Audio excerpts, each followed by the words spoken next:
Chapter 1132. Elodie's expression changed when he felt his sword pierce through it made him feel as though he was trying to slice through a wall of sludge, and his reaction to it was forced to be delayed. Once again, Elodie felt like all the force in his strike was dissipated. The first time he had assumed that it was an ability of Lionel's armor, but this time his sword hadn't even grazed it. It suddenly made him understand that Lionel was forcefully dispersing the force attached to his blade, something that left him at a shock.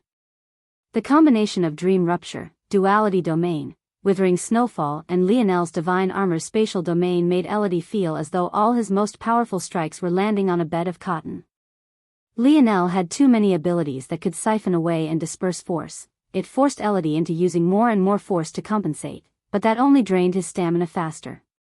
The instant Elodie turned this into a battle of techniques, he found himself countered at every turn. He could feel that his actual strength wasn't far off from Lionel. In fact, in terms of raw ability, he was a step or two above. But Lionel's ability to calculate a step or two ahead of him and respond perfectly resulted in him getting pushed further and further into a corner. Bang! Bang! Bang! Bang! Elodie brandished his sword in one hand, his other drawing a circle in the air. A ring of blinding white gold formed in the blink of an eye as he parried Lionel's piercing spear strike. The ring of white gold shot downward, landing perfectly in the spot Lionel's foot would land next. Elodie's timing was perfect. Everything about Lionel's momentum said that he wouldn't be able to dodge in time. However, the land in the middle of the ring suddenly shot upward, giving Lionel a place to rest his foot. Elodie's free hand squeezed closed, shattering the small pillar of earth, but completely missing the target of Lionel's ankle. Right then, a blinding pair of wings stretching out for tens of meters spread to Lionel's back. Lionel knew that he couldn't allow his foot to fall to the ground, and could only activate his strongest movement technique. His body became as light as a feather, circulating instantaneously. With a light tap of his foot toward the crumbling rock pillar, Lionel vanished and appeared to Elodie's back. The shock amongst the spectators was palpable. Even as the crowd grew, drawn over by both the commotion and Lionel's earlier beam of light, there were likewise several members of the Speed Arm who were amongst them. However, even in the case that there wasn't a single member of the Luxnix main family that wouldn't recognize those illusory wings. Visit. For a better user experience, Elodie's pupils constricted into pinholes. He could feel the threat of danger creeping upon his neck, but he reacted just as quickly. A white gold ring shot out from the ground, catching Lionel somewhat off guard. At the same time, Elodie's sword pierced backward, his body twisting at an odd angle as he fell away from Lionel. Lionel's gaze sharpened. Elodie's white gold ring was too solid and simple to find a flaw, and dispersing the force that made it would take too much time. He finished these calculations in an instant, choosing to swing his spear downward.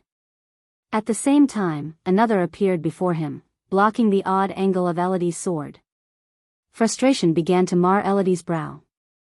He once again felt as though his sword had entered a sticky mud wall. Luckily, he was falling back now and could use his momentum to pull free, but this was already the fourth or fifth time. Elodie shot back, his body flipping and dodging as numerous golden droplets fell toward him like darts. His free hand remained active, drawing more and more white gold rings as he fell backward, only to send them flying forward toward Lionel. Bang! Lionel's spear shattered the white gold ring, his expression just as placid as always. Seeing the flood of them coming for him, his gaze flickered, the unmoving 9 radiant cores to his back jumping into action. A strong magnetic field repelled the rings, sending them spiraling backward as Lionel's figure flickered once more. Elodie's internal sight locked onto Lionel, who appeared to his back, but his heart shook in the next instant. Illusion. Elodie had fought too many battles with Eloquin to not sense the change. Surprisingly, though, Lionel's was even better than Eloquin's. Who was this man? Elodie's slightly delayed reaction didn't stop him from reacting in time. The billowing white gold fog around him surged, his thigh bulging as he planted it hard. He could feel the muscles in his legs tearing to shreds beneath the wild force, but just as quickly as they tore, they healed once more. Visit.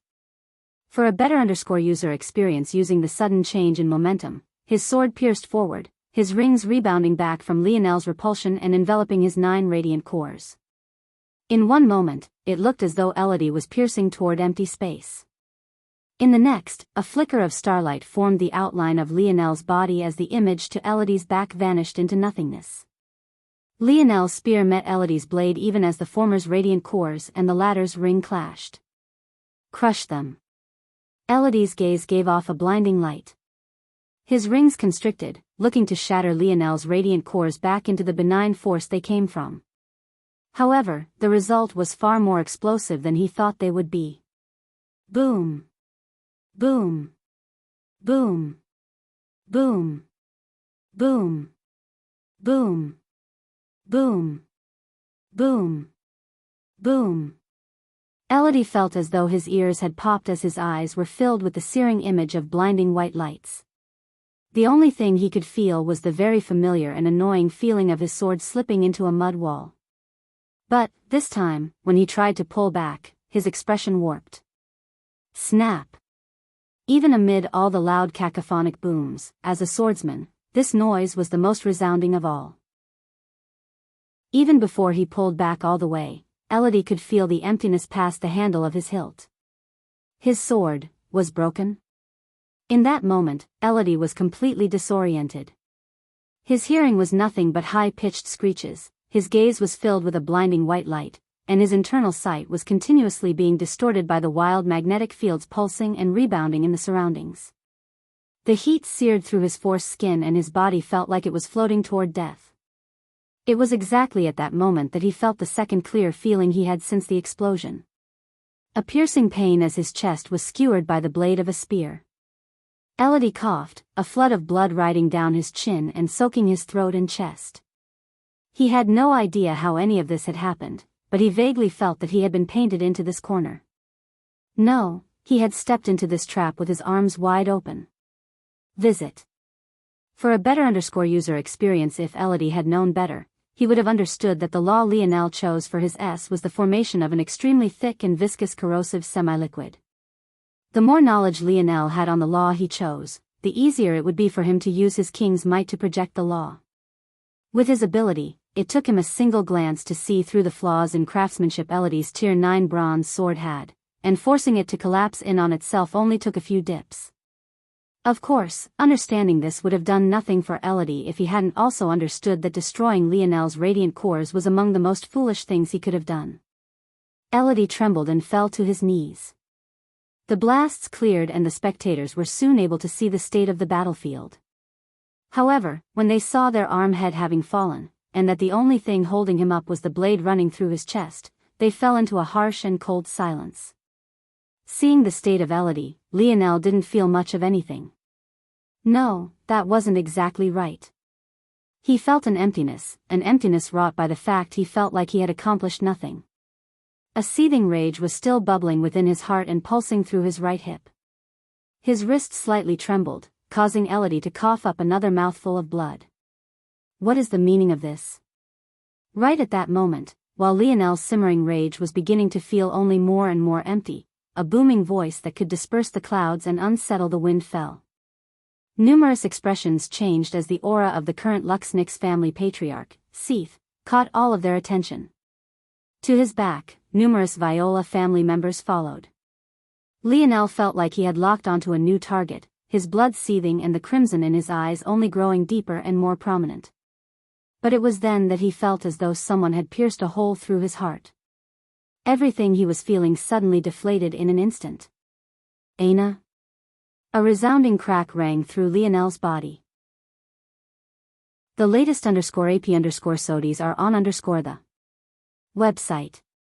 Completely out of his control, he raised his head and roared into the skies, his divine armor shattering into pieces and shooting away from his body. His face was revealed to the world, but all anyone could see were the countless crimson veins pulsing beneath his skin. The barrier to Tier 3 collapsed and Lionel's 7th star began to form.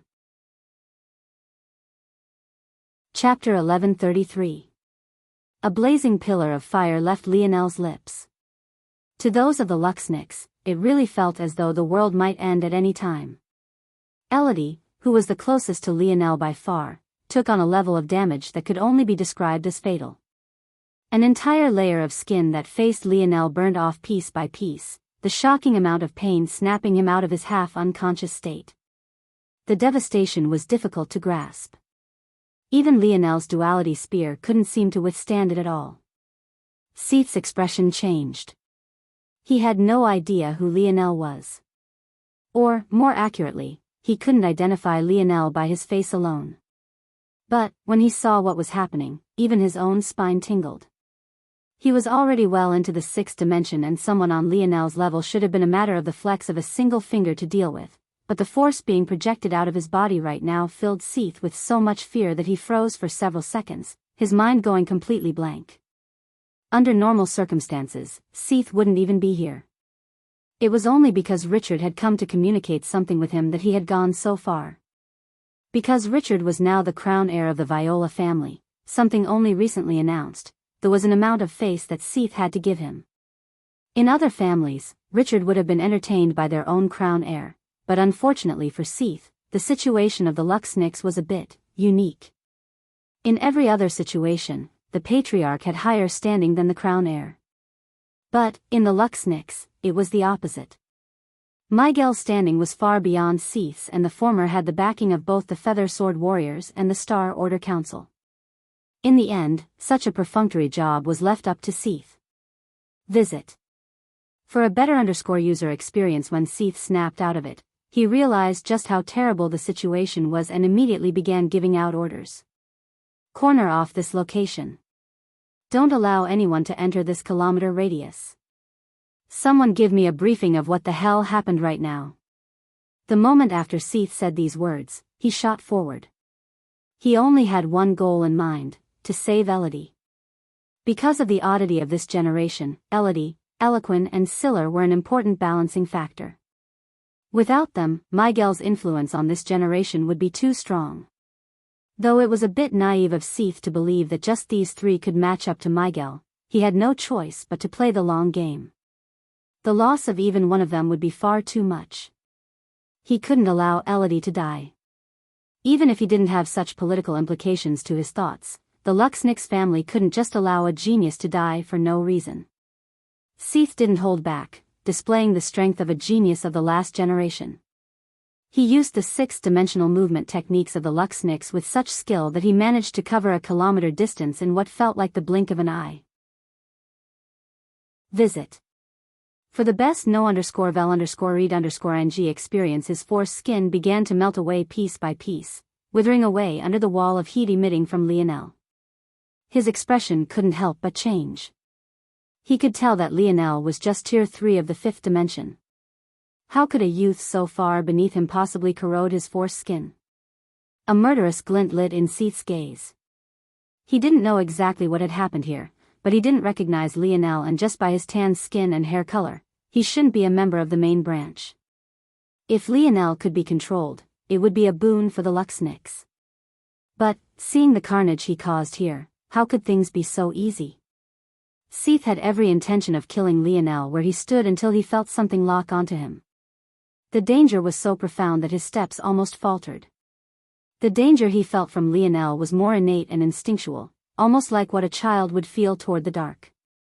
But, it was still easy enough for one with a strong mind like Seath to bury this feeling and eventually get over it. But, this danger was completely different.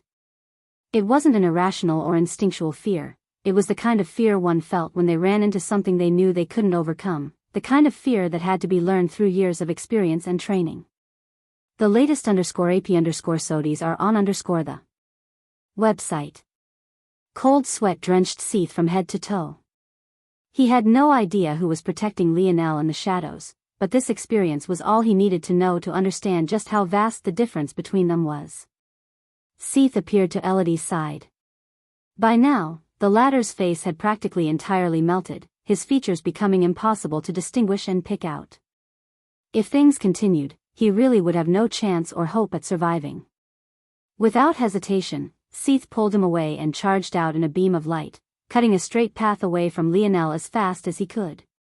The beam of fire emitting from Lionel only grew fiercer, his roar underlying it and trembling the hearts of all those who heard it. The clouds above completely dispersed and the ground shattered, large amounts of rocks beginning to melt and pool themselves into a larger and larger crater of lava. Waves of heat rippled into the surroundings. By the time Seath got back to where he had been, he realized that even without his orders, no one would have dared to enter the kilometer-wide radius. The heat was simply overwhelming, and even from so far away, many were still continuously moving back. The only ones that couldn't were the few stuck within Lionel's 4 pillars. Visit. For the best no_vel_read_ng experience crack. The duality spear finally couldn't take it any longer and completely collapsed, combusting from the inside out. Its pieces flew out in all directions, some even piercing directly into Lionel's body, and yet, he seemed so numb to it all that he didn't even notice. Chapter 1134. Lionel's body looked as though it might crack itself. Wild and raging red veins pulsed beneath his skin as his bones seemed to glow as though they were metals rising in temperature.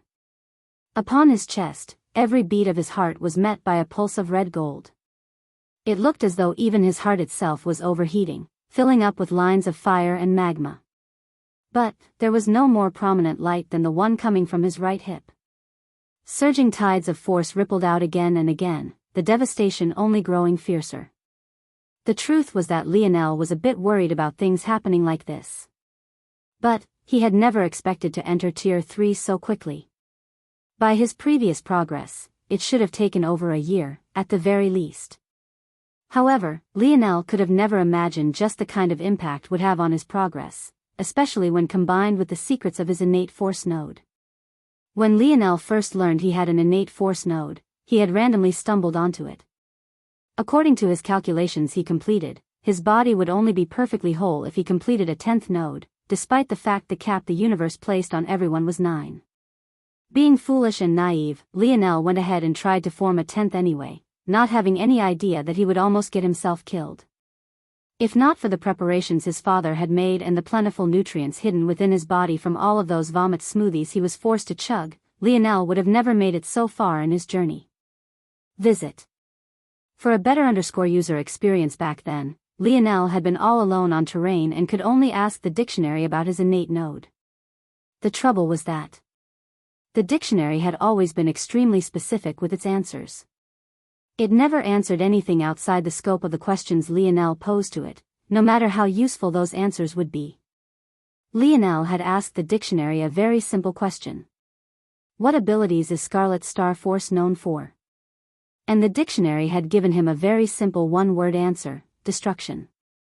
Soon after that, Lionel realized that there was someone driving a carriage over his hiding spot and he was forced to go out and check on what was happening. But, even if he hadn't been distracted, he could have never known just what kind of profound truths were hidden within this answer. Lionel had learned a lot about artistic conception and how they could breathe life into techniques and bolster one's strength. One of the most powerful abilities a person could have, the universal cycles, relied on a comprehension of artistic conception to draw in universal force to supplement your strength. Visit. For a better user experience ultimately, the artistic conception that the universal cycles were embodying was exactly that, the power of cycles and beauty of the dimensional versus karma. One thing would lead to the next and a perpetual cyclical construct could be formed. In the end, these cycles would give birth to universal force, one of the highest forms of force in all of existence and among one of the most enigmatic. How exactly did all of this relate to Scarlet Star Force? Well, it too represented a high form of energy. In fact, at least in human history, the importance of fire and the symbolism it carried was undeniable. Among all the elements, it wouldn't be an exaggeration to say that fire stood out amongst the rest. Through the lens of the human domain, there was no denying this.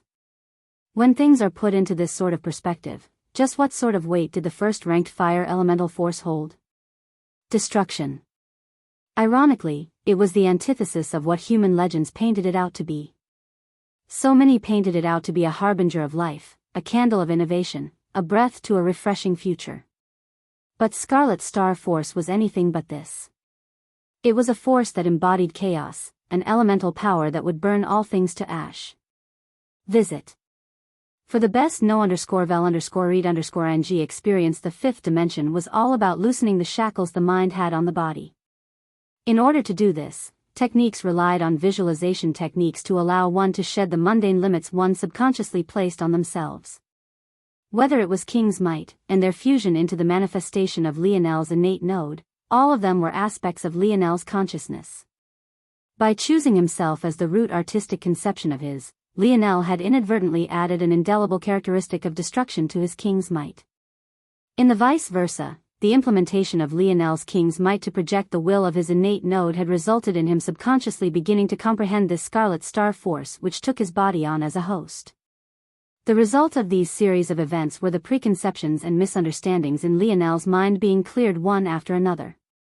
The more he began to embody his true abilities and his true talents, the looser the chains that bound him became. At the same time, Lionel had no idea how lucky he was for two reasons in specific. First, if Lionel had completed this breakthrough on a fifth-dimensional world, not only he, but everyone on the planet would have died. Scarlet Star Force was something that even Seath, a Tier 7 sixth-dimensional expert, couldn't reliably counter for an extended period of time. How could a fifth-dimensional world possibly stand a chance? And second, had Lionel used the visualization of to reach Tier 3 instead of relying on his comprehension of his innate node to release the shackles on himself instead? The latest _AP_SODIES are on the website. There was a 0% probability that he would have survived the formation of his seventh star. Without first grasping the artistic conception of destruction, how could his body, which couldn't even survive a split-second usage of Scarlet Star Force, possibly survive the formation of an entire star? Now, Lionel had a 10% probability of surviving. Chapter 1135. That's, Savon and Yuri looked toward one another, then toward Aina's back. But, ever since they had come here, Aina hadn't said a word. In truth, this was a bit odd for her current self. She had become very talkative after losing her personality, mostly because she didn't know the difference between thinking her thoughts and saying them out loud, so she just ended up saying whatever it was that was on her mind. However, it had already been several minutes since they reached this scene, but she hadn't commented on anything. When Savon and Yuri took a peek at her face, they once again found nothing. She stared toward the man roaring into the skies without even the slightest twinkle in her eye. If it were to be described, it was almost like she was sleeping or dreaming with her eyes open. The pair of girls looked toward one another again, but they were at a loss for what to say. They had already gotten used to one form of Aina's slow recovery, but this was completely new territory for them. This could get complicated. The two felt a flicker of complex emotions, their tiny fists tightening. They didn't know how these matters would end, but wasn't this the absolute worst time for Lionel to appear? And even under these circumstances. Richard mumbled something beneath his breath, his expression changing several times. He, of course, recognized Lionel. In fact, unlike the others, he was actually quite used to seeing force wildly fluctuating around him like this. He might have had a harder time if Lionel was in his normal state, ironically enough. The latest _AP_SODIES are on the website. Is something the matter? Seath, who had been tending to Elodie before passing him on to others, frowned when he heard Richard. It would have been one thing if Richard was just reacting to the ridiculous nature of the situation, but Seath was far sharper than a fifth-dimensional boy would be. He could see a hint of recognition in Richard's eye. Do you know this boy? Seath pressed. Richard shook his head internally. He had gotten careless after so many years of vying for the crown heir position. He had been strung up so tight over the last several decades that the moment he got a chance to relax he became too loose. To think he would make such a rudimentary mistake. Yes, I do. Richard replied. He knew that it was a fool's errand to lie to a sixth-dimensional expert, especially when that expert was a Luxnix. Their internal sight was too strong and they were too good at picking up small little details. This was only more so for a patriarch like Seath who was embroiled in political games all day. Might I ask the young crown heir from where? Seath was greatly curious about this. He didn't expect that Richard would be familiar with Lionel. Of course, Richard had expected this much. The moment he made the mistake, he knew he would have to tell the entire story. Seath had just done him a great favor by accepting his proposal, so he couldn't just withhold such benign information from him. Visit. For the best know_vel_read_ng experience plus, Richard no longer had to keep the matters related to a secret since he had already secured his position. It was just a bit embarrassing. But then again, considering the state of Elodie, the embarrassment of Richard's loss was actually mitigated greatly. Savon and Yuri couldn't help but perk their ears up. They also found it hard to believe that Lionel would know Richard. The difference between their statuses should have been enormous. He was even a step above the arm heads of the Luxniks and technically on par with Miguel. Though, in practice, he was more so on par with the arm heads and dwarfed by Miguel. Yes. I met him in the Dimensional Cleanse trial zone. Seath's pupils constricted. He didn't need any more of an explanation. From Richard's tone and demeanor, it was clear he had lost. But, how could a branch family member possibly get their hands on a map to that trial zone? Seath suddenly felt like something was off about all of this. He had even noticed that Lionel had been wielding a high-quality quasi-silver spear before it was destroyed. This didn't even mention the fact he had practically wiped out half of the healing arm and even defeated Elodie. All of these things made it hard to reconcile these matters. In that moment, the situation suddenly changed. Lionel hacked up a mouthful of blood so crimson that it glowed like rubies. It almost felt as though this blood had come from the spring of his life force itself. But, just as quickly as it appeared, it was burnt to ash. Not even a moment later, Lionel's skin could no longer withstand the pressure, his veins burst and his body splintering. Fountains of lava-like blood flowed from him. Under the astonished gazes of those watching, Lionel's blood began to sizzle as it fell into the pools of lava around his feet.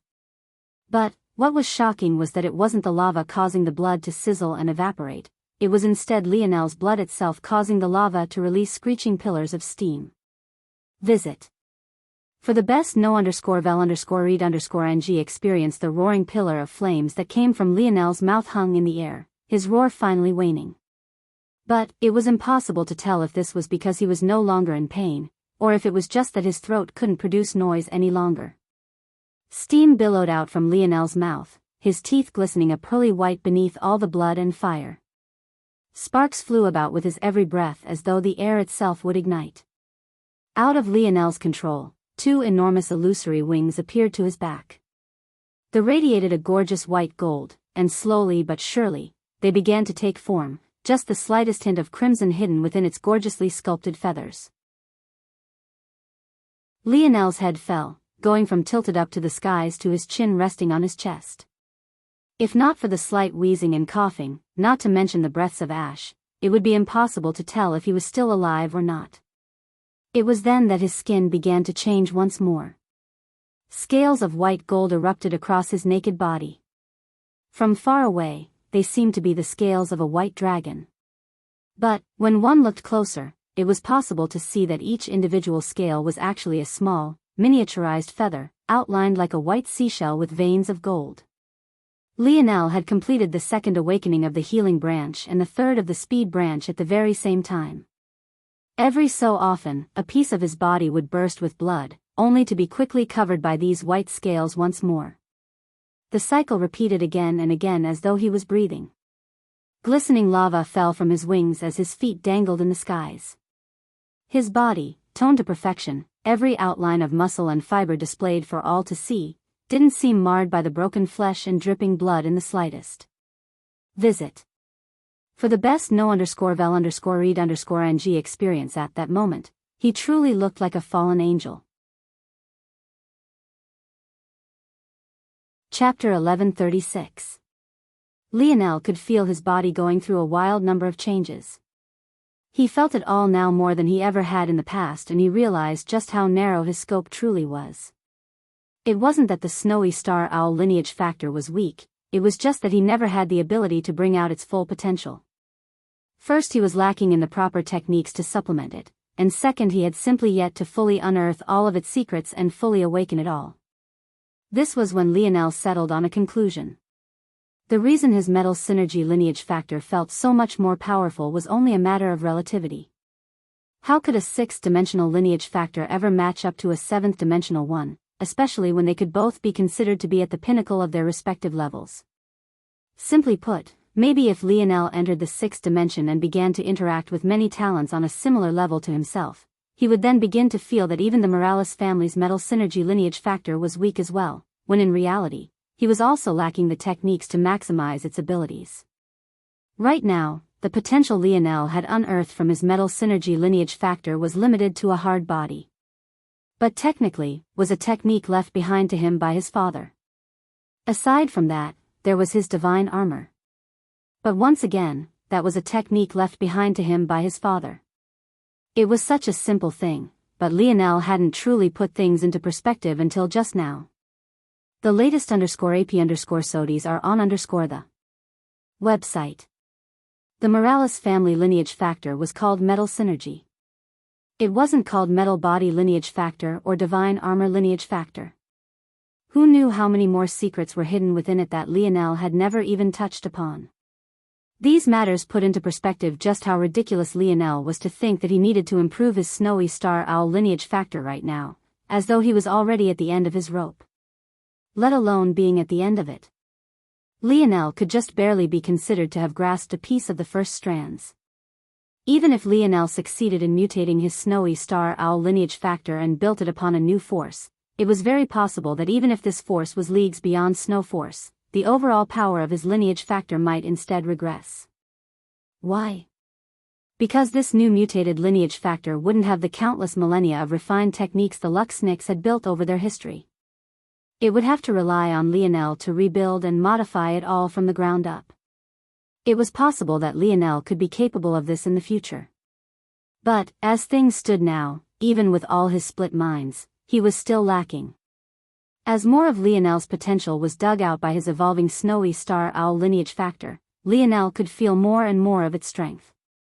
Visit. For the best no_vel_read_ng experience, the second awakening of the healing branch felt like a perpetual technique. Without allowing these feather-like scales to cover his body, Lionel's base healing factor had skyrocketed by more than tenfold. To put this into perspective, the base form of the mage art Lionel had self-created was only marginally better than Lionel's current base healing factor. Meaning, doing nothing was almost as good as casting, except it would cost Lionel almost no stamina at all, not to mention the fact it didn't require a cast time. If Lionel activated these feather-like scales and entered this sort of beast-like mode, his healing factor would increase several-fold more. By then, it would be a step better than casting the full mage art. As though this wasn't enough, Lionel felt that upon reaching this second awakening, his head evolved as well. In the past, it took several months for one use to recover. This time period varied so much that Lionel couldn't put a sure number on it. This was because in order to use, a certain amount of snow force had been absorbed and stored for a single burst use.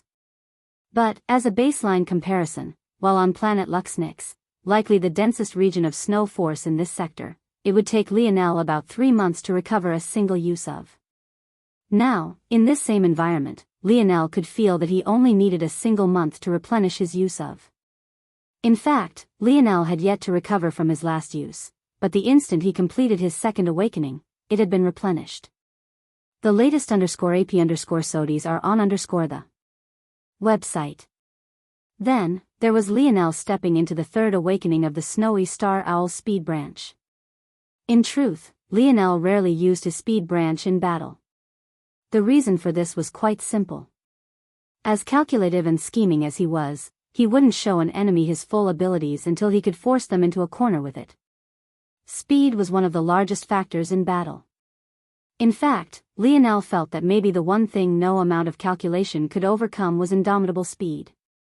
In addition, varying your attack speed made you a much more difficult opponent to handle than going full tilt from the very beginning. Lionel's slow, meticulous, and trap-setting approach to battle always left his speed branch by the wayside, but it had ironically been the first to reach its third awakening anyway. This was only a matter of fate. It had to be remembered that the snowy star owl was first and foremost known for its speed and wisdom. Healing was considered to be a secondary ability of its. Because the lineage factor was built on the back of snow force affinity, Lionel had a major leg up on the others of the Luxniks. Why was it that his snowy star owl lineage factor was leaps and bounds beyond the others? The latest _AP_SODIES are on the website. The simple answer was that Lionel's light and star affinities were so high that snow force simply awakened to him naturally. In the end, it all linked back to the very same innate node that called his kidney home. Chapter 1137. Truthfully, all of these thoughts were simply running in the back of Lionel's mind. After 2 subsequent breakthroughs of the mind, Lionel's ability to split his attention had bloomed from just over 1,010,000 to a number approaching 5 million. Such a thing could only be said to be both a blessing and a curse. When he was battling, bathing in blood, bone and limbs, his mind was quite blank. All he cared about was calculating his next attack and making those before him suffer as much as possible. Rage colored his thoughts and took hold of his heart. There was only it, and everything else was a sheet of white. But, when he saw her gaze, it felt like years of buried thoughts and feelings had all resurfaced at once. Something within him snapped, and whatever had been leashed within him was released, ravaging his body like a wild beast. He could still see that gaze now. In fact, he could piece everything that made it up. No matter how much he tried to distract himself with just how much was going on in his body now, no matter how much he tried to focus on something else, to put his mind to something else, nothing worked. He could feel her gaze almost as though he was still looking into it. A hint of recognition, an odd curiosity, and then nothing. Her gaze didn't have any sadness, no remorse, no happiness, no glee. It was as though she was looking at the face of an acquaintance she had known long ago, a classmate that she remembered the look of and was mildly curious about just what they might be doing here. Visit. For a better user experience, Lionel wished he didn't have the ability to analyze everything so thoroughly. He wished that he could believe that it was nonsense and that he had seen wrong, that his memory was fallible and maybe his brain was playing a trick on him, forcing him to see the worst. But, he knew that none of this true. As many minds as he had turned toward focusing on his body, he still had too many more left over. Each of them picking apart every angle, every expression, every minute detail. Let alone just her gaze, he could measure out the beat of her heart, the perspiration of her skin, the slant of her lips, the wrinkle of her nose. He could see the shift in her body, the angle of her arms, the position of her feet, the state of her hands. In just a split moment, he had gained hundreds of snapshots of each. Her posture was too unmoved, her breathing too even, her heart too steady. Her hands didn't clench, her gaze didn't tremble, and her feet didn't shift. Worst of all, her lips were just fine. How many times had he warned her not to bite those soft, pink lips of hers? And how many times had she ignored him? It was a habit she had built up over so many years. So long as she was biting them, Lionel was certain that something was wrong, and he would have traveled through the gates of hell to make sure that she was okay. There was none of the characteristics of Aina he had come to know. The latest _AP_SODIES are on the website. Lionel didn't feel rage, or anger. He just felt that the abyss that had been forming his gaze was now in his heart. It was a depth of emptiness he had never felt before, a level of nihilism he had never faced before. He had thought a lot about how this meeting after so long would go, but this was the last thing he had expected. Even indifference wasn't as bad as this. Maybe if she had been indifferent, then he could have concluded that she was still mad. But this wasn't that. Lionel's body descended into the pool of lava beneath him. The searing heat was practically like cool waters to his skin. It glided off of him and even his wounds without a sound as his swim pair of wings retracted in a flutter of falling feathers. 2 white gold rune marks appeared upon Lionel's back before slowly fading. An eerie sort of silence fell over everything, no one quite sure of what to do. Seath was especially indecisive. He was the only one that had felt that aura from earlier. There was nothing that had changed between then and now. He didn't believe that this hidden individual would suddenly allow him to kill Lionel now that his breakthrough was practically finished. Feathers of white gold began to fall from the skies. There wasn't a single Luxnix family member that didn't recognize this phenomenon. Though it was extraordinarily rare amongst fifth-dimensional existences, to the point where only two could do it, Elodie and Miguel, the same couldn't be said for the sixth-dimensional members of the Luxnix family. So, this was a sight that many had seen before, or at least heard about. Visit.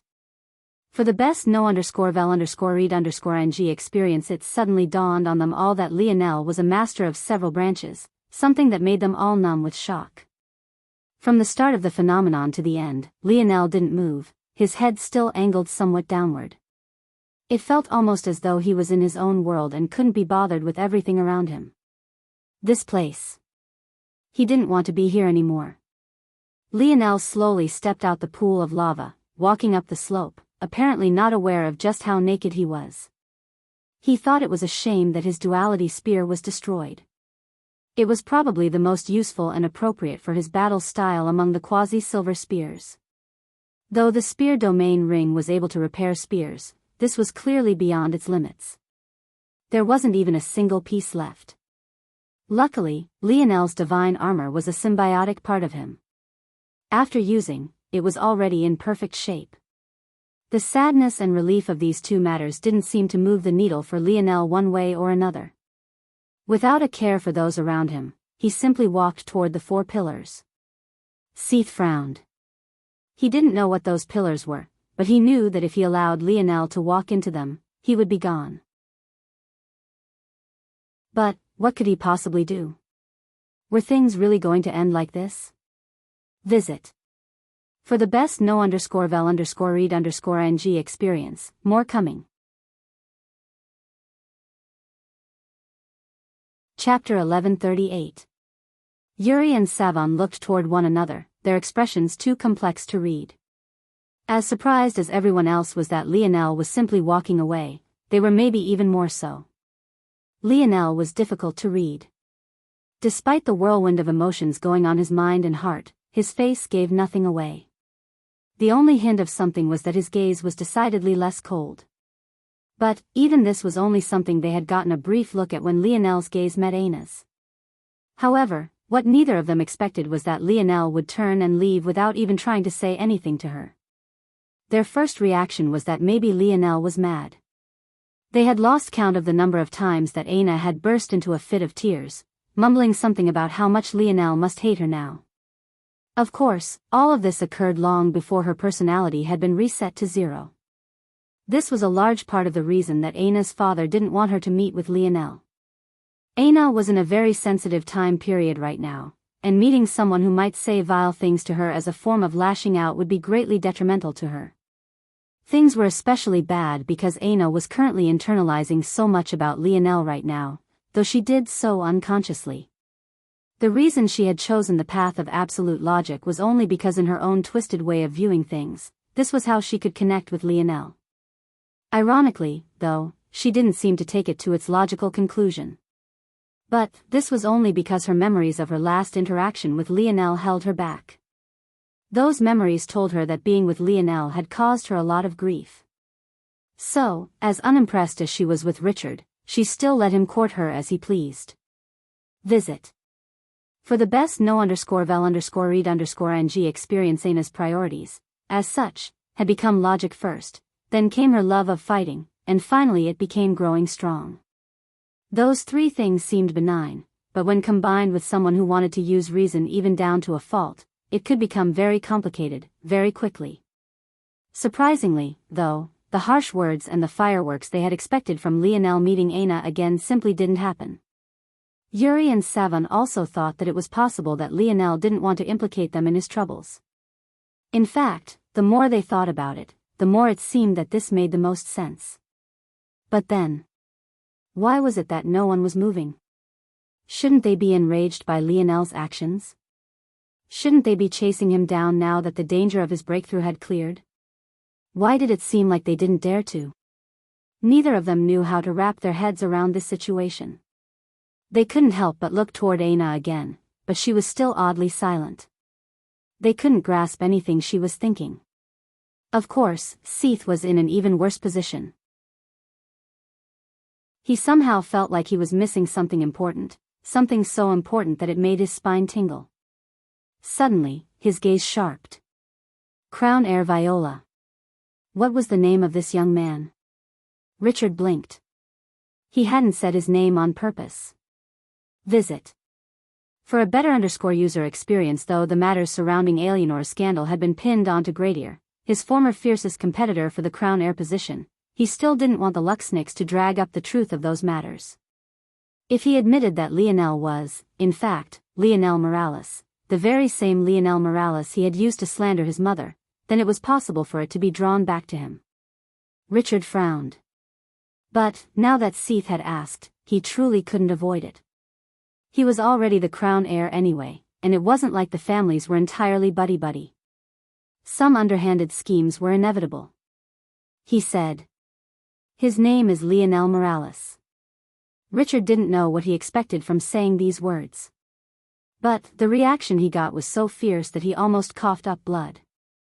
Seath's aura shot into the skies like a pillar, making it difficult for the fifth-dimensional existences around him to even stand properly, let alone breathe. Richard rapidly retreated, his expression flickering. He realized then that this was a bigger matter than he had initially thought, but how could it not be? This tidbit of information was actually what had allowed him to secure his crown heir position, and it was precisely it that buried his competition. The name Lionel Morales had been stricken from the Luxniks family records. In the history of the Luxniks, this had happened only a handful of times, and never to a child who couldn't even walk on his own at the time. How could there not be a big secret behind this? The latest _AP_SODIES are on the website. Halt. Seath's voice boomed for several kilometers. His palm flipped over, a badge of some sort appearing in his hands. The moment it did, he tossed it into the air. An enormous commotion broke loose, a pillar of blinding light shooting into the skies. The expressions of several changed, especially those of highest standing like the rankers and the division heads. That badge was the Patriarch's emblem. In terms of rank, it was only beneath the Star Order emblem. When it was deployed, it had the authority not only to deploy the Feather Sword Warriors, but the Star Order Council had the obligation to send representatives as well. With this emblem, the Patriarch essentially had 90% of the family's forces at their beck and call. Of course, the strongest forces were definitely those old monsters on the Star Order Council. But, in general situations, just a representative or two from them was enough to deal with most problems. It had been just over 2 decades since the last time the Patriarch's emblem was used. And now, it seemed to have been deployed again. Yet, inexplicably, as though he hadn't heard a single thing, Lionel continued to walk. Maybe the only change was that a pair of pants had appeared to cover his lower half. His placid expression made it seem as though he was entirely in his own world. The latest _AP_SODIES are on the website. Chapter 1139. Seath wasn't a fool. As things stood now, he and the Patriarch's faction were in a precarious position. Of course, his chair on the Star Order Council was practically set in stone, as was the case for every Patriarch before him. However, he simply wasn't satisfied with this. Of all the Patriarchs in Luxnik's history, Seath would not only be the one with the shortest tenure, but he would also be, by far, the most emasculated. Ever since Miguel began to show his talents, Seath had fallen by the wayside, and this crown heir of their family had become the de facto Patriarch. In fact, many of Seath's roles in the family now were the very same roles he had had as the former crown heir. It was nothing short of humiliating to an extreme. While he was sweating over the daily tasks of the family, Miguel lived a life of leisure. He had all the resources he could ever want, all the access he could ever want, and even had certain clearances that Seath himself couldn't easily access. Seath had worked his whole life for the sake of claiming the Patriarch position, but everything he had dreamed and pined for was put on the back burner for a junior who didn't seem to care very much for the family to begin with. He couldn't understand why those old bastards couldn't see it. Miguel had no family in the Luxniks, he at most had thin blood ties twice or thrice removed. Among all those who called themselves Luxniks in the main family, he was probably the most detached, and he had clearly made it a point not to form ties that were too close to anyone else. However, the Star Order Council were blinded by his talent. Not only had they chosen Miguel over Lionel, but what Seath cared the most about was the fact they had actually chosen Miguel over him. They practically stripped his position of all the power it was worth. He was nothing more than a figurehead for his own family, a happy face to show to outsiders. The latest _AP_SODIes are on _the website. In his youth, he had had dreams of eradicating the Viola and Montex families, claiming the entirety of the sector for the Luxniks. But he had practically been castrated. Everything in the family had entered a state of hibernation, all for the sake of Miguel and his maturation process. Quite frankly, Seath could never hate Lionel as much as he hated Miguel and the Star Order Council. So, why had he released such a signal? Well, wasn't it obvious? He hoped that whoever it was that was protecting Lionel and the shadows could make these bastards suffer. Only in this sort of chaos could he have the chance to rise again and become the patriarch that he was always meant to be. It seemed that in the years of arrogance the Luxniks had been fostering, they had been brewing animosity within their own borders, and from more than one person, at that. Bang! The moment pillar rose up, it smashed into an invisible dome above. The instant the Patriarch's emblem had activated, so too had the protective force art of the Luxniks estate. Visit. For a better user experience, beautiful and complex hieroglyph-like formations crawled through the skies, shimmering in golds, whites and silvers as the call of a bird resounded. The pillar of light splitting into countless pieces. All across the Luxniks estate, thousands of feather sword warriors were alerted, the pins on their lapels lighting up one after another. Their expressions only had time to turn serious before they all vanished as one. Back in the location of the battlefield, the blinding lights only seemed to continue. The number grew in size, the vague outline of several figures taking form. By the time it all faded, the feather sword warriors all stood proud and tall. Of course, this number only included those that were currently in the estate and hadn't been deployed. In addition, there were no 12-point feather sword warriors in sight, as they were the personal guard of the Star Order Council. However, this lineup alone seemed to breathe pressure into the air. Patriarch. The feather sword warriors all respectfully saluted at once. The booming sound of their voices even dwarfed Seath's earlier shout. However, Seath made no move to command them. He was waiting for something in specific. He wasn't going to send these feather sword warriors off to their death, that would do him no good. What he needed was visit. For a better user experience at that moment, a mountainous pressure descended from the skies. Whether by coincidence, an illusion, or maybe reality, the protective barrier of the estate seemed to glow with a fiercer light, even as the concentration of snow force more than doubled in an instant. In the skies, standing upon what seemed like nothing, an old man with a flowing white beard and hair appeared. His ancient robes fluttered in the skies and his sharp eyes scanned the battlefield, taking it all in an instant. His hunched back did nothing to take away from his momentum. Who dares attack my Luxniks family? The momentum dwarfed anything Seath or the feather sword warriors could match. This man would have been very familiar to anyone who had been at the gates several weeks ago. This man was none other than the Star Order elder that had sided with Sparking Star Order, Winged Star Order. The old man seemed to deduce that all of this was caused by Lionel in an instant, the thinking speed of a sixth-dimensional expert with such strong internal sight being far beyond what most could imagine. He immediately locked onto Lionel, his pressure falling down in waves. However, what he could have never expected was for that pressure to vanish like a refreshing spring breeze just before it could reach Lionel, and right as a light sigh rang through the air. Lionel, who hadn't turned his head back even once since he began to walk forward, even after all the oppressive auras rising to his back, was suddenly forced to stop his steps. Before him, an older woman wearing fluttering white robes stood. A cane of pristine whitewood supported her right side, and though her face was covered in the wear of age, it still carried the delicate touch of beauty. Visit. For a better user experience, she gazed toward Lionel with a complicated look, her eyes filled with regret, remorse and sadness. For a moment, it seemed that everything had frozen. Chapter 1140. Empress Fox's gaze twinkled. This was the first time she was seeing her grandson in over 20 years. It was difficult for her to reconcile her emotions all at once.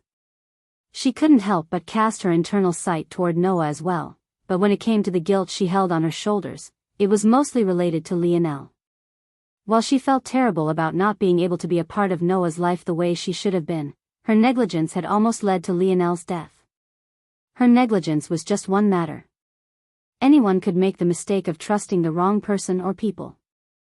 However, the way she dealt with those matters after finding out ended up alienating the entirety of her family. Her husband wanted nothing to do with her. Her daughter could hardly meet her gaze without resentment leaking through. Her son-in-law couldn't stand to even be on the same planet as her. And the family she had sacrificed so much to protect seemed to show her day after day why they weren't worthy of her giving up much of anything. Empress Fox's hand trembled as it rose to Lionel's cheek. In the air, it seemed so very fragile. Despite the sheer strength of the woman who owned it, it felt as though the slightest gust of wind might cause it to collapse. It was only after her frail hand touched Lionel's face that it managed to gain some stability. However, the scalding heat of Lionel's skin didn't escape her attention at all. It felt as though it would burn her completely to ash, but she refused to take her hand away. Empress Fox looked up and into Lionel's eyes. There, she found a gaze that was impossible to read. The latest _AP_SODIes are on the website. While everyone else saw indifference and apathy, Empress Fox saw something deeper. She could see that Lionel had been scarred by something. The realization made her heart squeeze with an inescapable pang.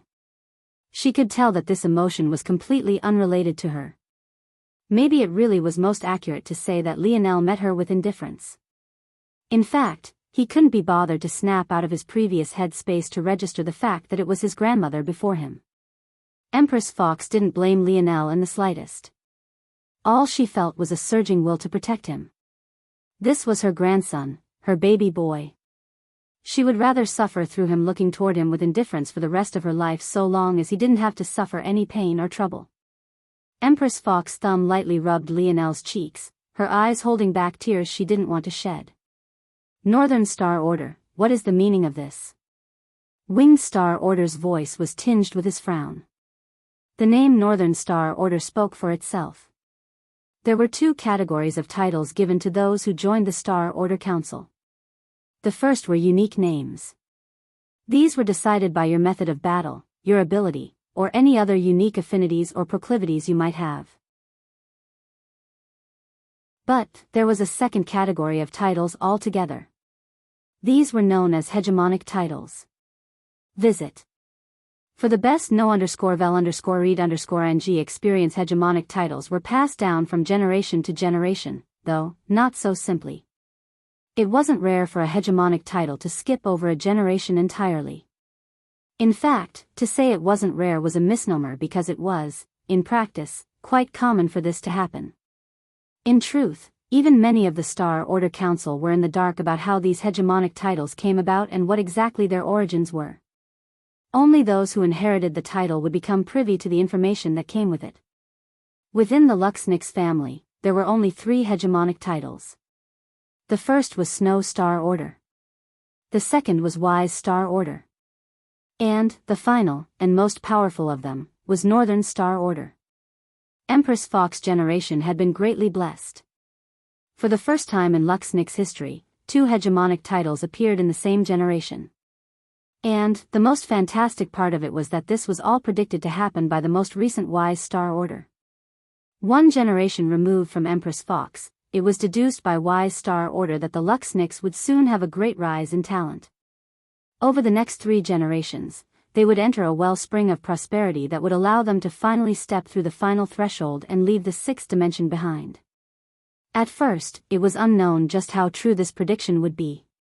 However, in the very next generation, not only was Empress Fox born, but so was her close friend and the inheritor of the Snow Star Order title. It was unprecedented in the Luxnix family's history. Not only had it been more than 20 generations since the last Northern Star Order appeared, but to think that it would appear alongside a Snow Star Order. The family realized then that the fortune told by the wise Star Order was true, and they began to prepare. Visit. For a better user experience, the so-called state of hibernation mentioned by Seath wasn't by accident, nor was it solely due to Miguel. For 2 generations now, the Luxnix had experienced an unprecedented boom in talent, and they were overflowing. In truth, it could be said that they already had the strength to crush both the Viola and Montex family. But they still waited. Waited for the day the 3rd and final generation would mature. Then, they would sweep through the world in one fatal swoop. Unfortunately, over the years, they had made many mistakes. Their overconfidence, sometimes warranted, but most times not, was tearing their family apart from the inside out. Too many had forgotten that this Northern Star Order of theirs even existed. Or, more accurately, they too easily believed that she would simply fall in line just like she always had. But, right now, Northern Star Order was no longer just that. She was a grandmother who had just sensed her grandson's pain. She no longer seemed to care about anything else. In fact, she completely ignored Winged Star Order. Little Leo. What do you want to do? Empress Fox spoke as though even if Lionel asked her for the moon, she would reach out and grab it. Lionel remained silent for a long while. A hint of sadness plagued Empress Fox's gaze. There was nothing that pained her more than her grandson being unwilling to rely on her. But, surprisingly, Lionel finally spoke. I don't want to be here anymore. Lionel's voice was cold, indifferent, and detached. And yet, to her, they were like the most beautiful melody she had ever heard. Visit. For a better user experience, Empress Fox finally couldn't hold back her tears any longer as they fell like droplets of rain gently sliding down delicate leaves. Okay. Grandma will take you away. Chapter 1141. The words felt like a tidal wave amidst a calm lake. Seath might have been aware of just who Lionel was, but it wasn't until Empress Fox spoke these words that this information was suddenly known to everyone else. Whether it was the unranked or ranked arms students, the division heads, the feather sword warriors, or even Winged Star Order himself, they all felt as though time had frozen in place. Branch family member? Who had said such a thing? If the grandson of the Northern Star Order couldn't be considered to be a member of the main branch, then who could? If Winged Star Order hadn't called out Empress Fox's title, maybe many of them would still be in the dark. But, who could dare to call themselves a Luxnix if they weren't aware of the importance of the hegemonic title? Elodie, who had been forced to use his just to keep a hold of his life, suddenly laughed bitterly. He had come to just in time to hear this news, and he wasn't quite sure of how to take it. It wasn't like having a Star Order grandparent was rare. In fact, all 3 of the arm heads could boast such a thing. Lionel had even already met the Wisdom Arm Head's grandmother, Fluttering Star Order. However, having a hegemonic Star Order as a grandparent was a different matter entirely. Those that had been crippled under Lionel's blade deflated. They had spent all their lives hearing about the coming rise of the Luxnix and the importance of the Northern Star Order to all of this. If she wanted to protect her grandson from something, wouldn't it be too easy? The latest _AP_SODIes are on the website. Lionel's status had gone from beneath them all to countless levels above in the blink of an eye. And, the worst part was that he had the talent and strength to speak for himself. Empress Fox smiled through her tears and lowered her hand from Lionel's cheek. Stepping to his side, she wrapped an arm around his and led him forward. The pair walked toward the 4 pillars as though there wasn't anyone else around them. Yuri and Savon's confusion reached a new height. They had no idea that Lionel had such ties to the Luxnix. If he didn't that mean that what they had done was unnecessary? But wait, did that mean he was keeping it from Aina? Why would he hide such a thing? Of course, they had no idea that Lionel had never kept anything from Aina. Let alone the Luxnix, he had already spoken about even the Morales to her. It was just that he could only tell her what he actually knew, and he had no way of knowing how these families viewed or would receive him. In practice, he was correct to be so skeptical. Wasn't how things were going now evidence enough? He had support of his grandmother, but that clearly couldn't be said for the entirety of the Luxnix family. It wouldn't be long until the two girls understood this as well. Winged Star Order stood in the skies, his expression flickering wildly from time to time.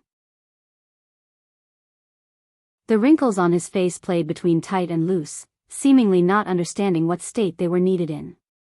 He looked down, his expression becoming ugly. He just noticed that there was an entourage of Viola family here, and judging by it all, their standing was not low. How else could they possibly have Seath escorting them? This only matters all the more troublesome. Visit. For the best no_vel_read_ng experience, but how could he just allow them to leave? If it wasn't already obvious enough, Lionel's actions and the amount of blood sent in the air painted the picture clearly. It was too obvious that this boy had animosity for them. Winged Star Order wasn't exactly sure how powerful Lionel was, as he hadn't witnessed the battle, but judging by the state of things, it couldn't be poor, right? Winged Star Order grit his teeth, his internal conflict only growing. There was no point in harping on how much others would learn of this matter. The dirty laundry of the Luxnix was already being laid out. The question was, what was the risk assessment on starting this battle? He had no idea how powerful Northern Star Order was. But his spine trembled when he thought of something. There'll be a chance. So long as he's here, he'll definitely be participating in the selection. Miguel will deal with him. He has the largest reason to do so. However, a line still needs to be drawn here. Roja, are you aware of what you are doing? Visit. For the best no_vel_read_ng experience, Empress Fox continued to not answer, gingerly walking forward as though she required Lionel's support to walk at all. Winged Star Order didn't seem surprised by this lack of an answer. The name Lionel Morales was stricken from the family records 20 years ago. Your entire family line will follow suit. Empress Fox's steps paused. A fury lit within her gaze, a bit of her strength imperceptibly leaking outward. She didn't care about herself, but this was a matter of humiliation for her grandson. To bring it up so grandly like this. Her gaze shifted toward Lionel, but he didn't seem to react at all. His mind was elsewhere, and it looked as though he wouldn't react even if the skies collapsed. Realizing this, Rija's heart settled down. There was nothing else of importance here. Since her grandson wanted to leave, she would help him to leave. With slow and steady steps, the two finally entered the world of the Four Pillars. Withdraw. Winged Star Order commanded coldly. Visit. For the best no_vel_read_ng experience, Seath's expression changed. Not only was his patriarch's emblem being treated like thin air, it hadn't even accomplished a fraction of what he hoped it would. But, what was even worse was that the Feather Sword Warrior didn't hesitate to follow these orders. These matters seemed to have diffused, but the reality was that it had only set in motion something that would one day be an indelible part of the Three-Pillar Galaxy's history. At the center of it all, there would be a young woman who currently stood in silence with placid golden eyes and a dull expression. Chapter 1142. Lionel sat in silence, staring out into blank space. His breathing was even, his heartbeat was steady, and there didn't seem to be anything particularly distressing about his current mood. He had returned to the hotel penthouse, but he wasn't alone by any stretch. His grandmother sat across from him with Noah by her side. Her frail hands held onto Noah quite tightly, the two of them exchanging some words. Lionel wasn't really paying attention to what the two were saying, but he could guess. Noah was likely being his usual awkward self, something he faced whenever someone showed him intimacy he wasn't used to, while their grandmother was trying her best to toe the line between forging a relationship while not pressing too hard. Eventually, the topic of their discussion returned to the matters of all those years ago, and Roja couldn't help but sigh. She sent a glance toward Lionel, but his gaze was still aimed out of the tall windows. It was as though his eyes could see to the very ends of planet Luxnix itself. I take full blame, Rozha said lightly. Ever since my birth, the Luxnix have been focused on what they call the hibernation phase. This was essentially a commitment that we made toward preparing the Luxnix for war. In the generation before mine, Ancestor Y's star order made a prediction about the upward trajectory of our family. Though it wouldn't be as exaggerated as hyper-evolution, Ancestor felt that it would only be a step below. Should we grasp this opportunity, maybe even entering such a state wouldn't be impossible. Though I understand why Ancestor made such a prediction and chose to divulge it, oftentimes I wish that he had kept these matters to himself. Even now, Rozha couldn't help but respectfully call this existence Ancestor. In the end, unlike Lionel and Noah, she had been born and raised in the Luxnix family estate. There were many ties that she had that were too difficult to sever even after so long. Why is that, Imperial Grandmother? Noah couldn't help but ask. The latest _AP_SODIs are on the website. The initial purpose behind the prophecy wasn't in its prediction, it was to warn and stress the importance of patience. By putting a 3-generation number on it, the Luxnix formed a plan based on that assessment. The result was the most peaceful era the Three-Pillar Galaxy has ever faced. It seems like the three families are in harmony now, but the reality is that, for a very long time, there was nothing but endless battle and war. The three-planet formation was, on paper, a safe zone, but in practice, more people died here than anywhere else. The lull in Luxnix activity had a positive effect on the balance between the three families and they too fell into a lull. This allowed the family to enter a state of peaceful growth. Unfortunately, many of the blades turned internal as a result. When a family grows too powerful, to the point they don't have any outside competitors, that is when they also become the most vulnerable. But, it's functionally the same if a family is growing in power and has entered a truce-like state as well. Noah's gaze glowed. One of the things he most admired about his grandfather was the creation of the Slayer Legion. Emperor Fox knew that in the time between the Ascension Empire conquering Earth and the descent of the Metamorphosis, there would be a period of absolute peace. Due to this, it was very likely that the Empire might crumble before the fourth dimension descended. Realizing this problem, Emperor Fox didn't hesitate to sacrifice his strongest blade and turn the Slayer Legion into an enemy the Empire could unite against. Noah had no idea just what level of foresight that would take. Rozha shook her head. In my generation, everything began well. Both the Northern Star Order and the Snow Star Order appeared and we were even very close. The family was very cautious in that time and took the words of Ancestor very seriously. In fact, they were so cautious that neither myself nor Snow Star Order were allowed to participate in the Void Palace's selection. Visit. For a better user experience, however, as you might imagine, that didn't last for long. After your father and aunt were born, the family was a bit unsatisfied with my actions. But, because of the importance the Northern Star Order held, and the fact I was very important to the ascension mentioned by Ancestor, my actions were forgiven, but unfortunately not forgotten. During my generation, both the Viola and Montex families managed to enter a nominal student. This placed pressure on the Luxnix and many believed we had chosen to be too low-key. So, when your aunt was sent to me by your grandfather and began to display her talents, it was already decided that she would take part in the selection. She was the perfect candidate. Her eye color was different from the usual Luxnix and made it seem like she was a branch family member. Thanks to this, even if she had an astounding performance, it wouldn't raise too much alarm toward the Luxnix main family, but she could also release some of the pressure simultaneously. Everything went well and your aunt performed astoundingly, entering as a quadrant-ranked disciple. Of course, if not for the fact Earth was still in the third dimension back then, causing her world spirit and emperor's might lineage factors to be dormant, she would have likely placed even higher. By then, her climb up the disciple rankings would have been far easier as well, but trouble came again when your aunt returned to the family pregnant. Your aunt was meant to be the perfect cog in their plans. She was just Luxnix enough to be a part of us, but just enough not Luxnix that she could be used as a tool. But, your aunt didn't seem to acknowledge the fact that this was her use. Rather than marrying into a distant branch of the main family and birthing a pure-breed Luxnix, your aunt had taken the same path I did. However, once again, we were forgiven. I was the Northern Star Order, and your aunt had already become a galaxy-ranked disciple. What couldn't be forgiven, though, was that little Leo was simply too talented.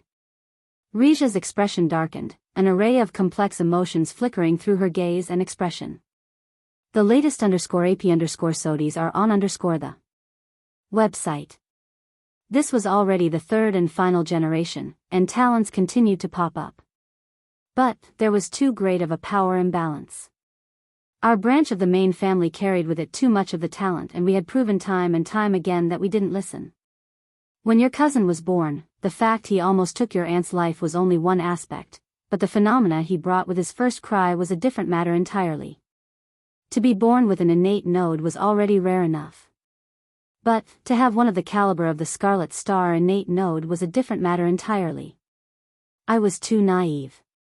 I thought that I had shown enough loyalty to the family, even leaving behind my husband and son to remain within the estate. I took on so much work, and my every day was breathed for the sake of the moment the hibernation phase would end. But that day when I saw your cousin, my little Leo, he had gone from a baby boy so large and full of life to one that couldn't even breathe on his own. His skin had paled, his eyes lost their color, he was crying, he never cried. He was such a good baby. Rija's tears fell like a flood, but her next words were laced with a dense cold. I killed them. I killed them all. Her hands trembled as though she was back there once again. She could see the cold gaze of the woman she had once called friend, she could see the impatient and condescending sneer of her husband. Everyone who had been there, looking over her grandson's small little body, watching as he struggled to even breathe without even lifting a finger, she killed them all. The very reason Miguel was an orphan, the reason he had no close relatives, parents, or grandparents to call his own, was precisely because Roja saw nothing but red that day. Visit. For a better user experience, and among those that fell, was the Snow Star Order of old.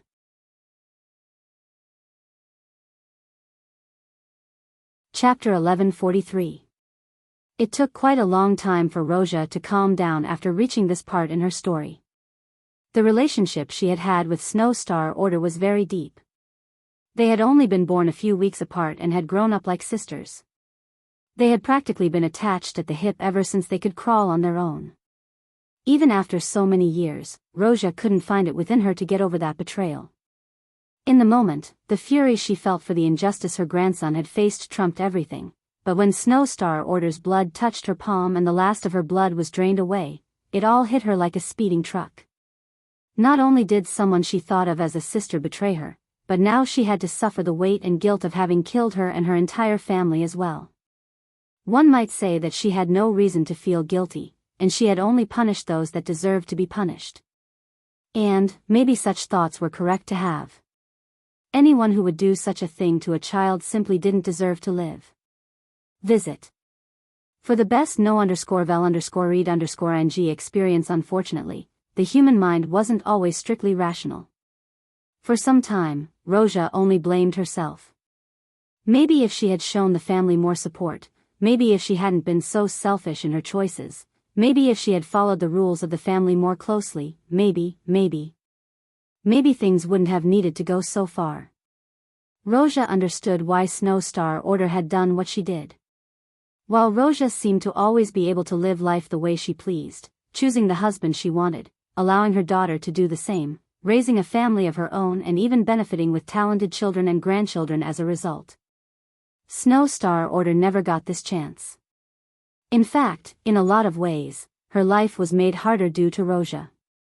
Roja got to pick her own husband, but Snow Star Order's marriage was arranged.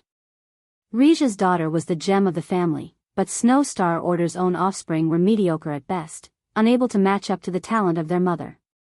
Rija's daughter once again got the right to choose her own husband, but Snow Star Order had to watch as her own daughter was forced down the same path as herself.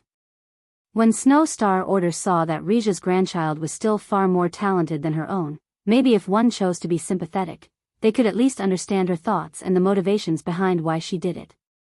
While on the surface the reasoning was to bring more balance to the family and rein in what power Rija's branch seemed to be accumulating, the truth underlying those actions was jealousy. The latest _AP_SODIs are on the website. That day I was barely able to stabilize the situation, but I wasn't sure what else to do. The Scarlet Star innate node is especially volatile and difficult to handle. It was one matter if little Leo was perfectly healthy, but having already barely survived one operation, there was no telling if he'd be able to survive another. At the same time, while I held fury for their branch of the main family, the child that was given little Leo's innate node was innocent and couldn't make decisions of his own. However, at the time, it really seemed like the little one would suffer due to the decisions of his seniors. Assimilating another's innate node isn't rare and there's even quite a large black market for it. However, how well it works is highly dependent on what the node is and how it fits with your affinities. While the little one had the important star and light elemental affinities, he lacked the fire affinity. In addition, even if he did have it, the Scarlet Star innate node is a different beast altogether. Wuxia took in a deep breath and sighed. For a while, it seemed that the family would lose both geniuses. Little Leo was very weak and frail after losing innate node while Miguel was constantly suffering backlash. If not for the preparation Snow Star Order had made, Miguel would have died long ago. Unfortunately, even Snow Star Order had underestimated the Scarlet Star node and it all wasn't enough. Seeing how things were going, even at the sacrifice of an innocent child, I was willing to attempt to transfer little Leo's innate node back to him. After all, though both children were innocent, I couldn't possibly choose another child over my own grandson, right? Plus, what life did Miguel have ahead of him? His living would only complicate the family's internal strife in the future. Visit. For the best no_vel_read_ng experience, but it was then that little Val returned with your aunt. Back then, he was, rightfully, furious. If not for the guilt I harbored in my heart, it was likely that there would be no Luxnix family remaining. I know that, he was right. Snow Star Order wouldn't have done what she did without the consent of the rest of the Star Order Council, and I knew that Snow Star Order's family had ties to many other main family branches due to her and her daughter's arranged marriages. But I still couldn't bring myself to allow it. I will be as honest and upfront with you two as I can. I was weak, and I was always too tied up with former ties. Due to that, I ended up alienating your aunt and your mother, as well as your uncle-in-law and your father. I relied on my relationship with Alienor to get Velasco to promise not to seek revenge. However, in return, they both resented me for it. Rija's gaze grew a bit misty. Visit. For the best no_vel_read_ng experience, her son-in-law was a man she never saw without a smile on his face. He always had a joke to tell or a prank to pull. She had to admit to herself that due to this, she thought that he would be easy to convince. In fact, she hadn't even known the true strength of her son-in-law until after that talk they had that day. Velasco had fallen into a silence and didn't say a word to her. It was only after Alienor described Velasco's origins to her did she understand that it wasn't her protecting Velasco from the Luxnix, but it was rather the other way around.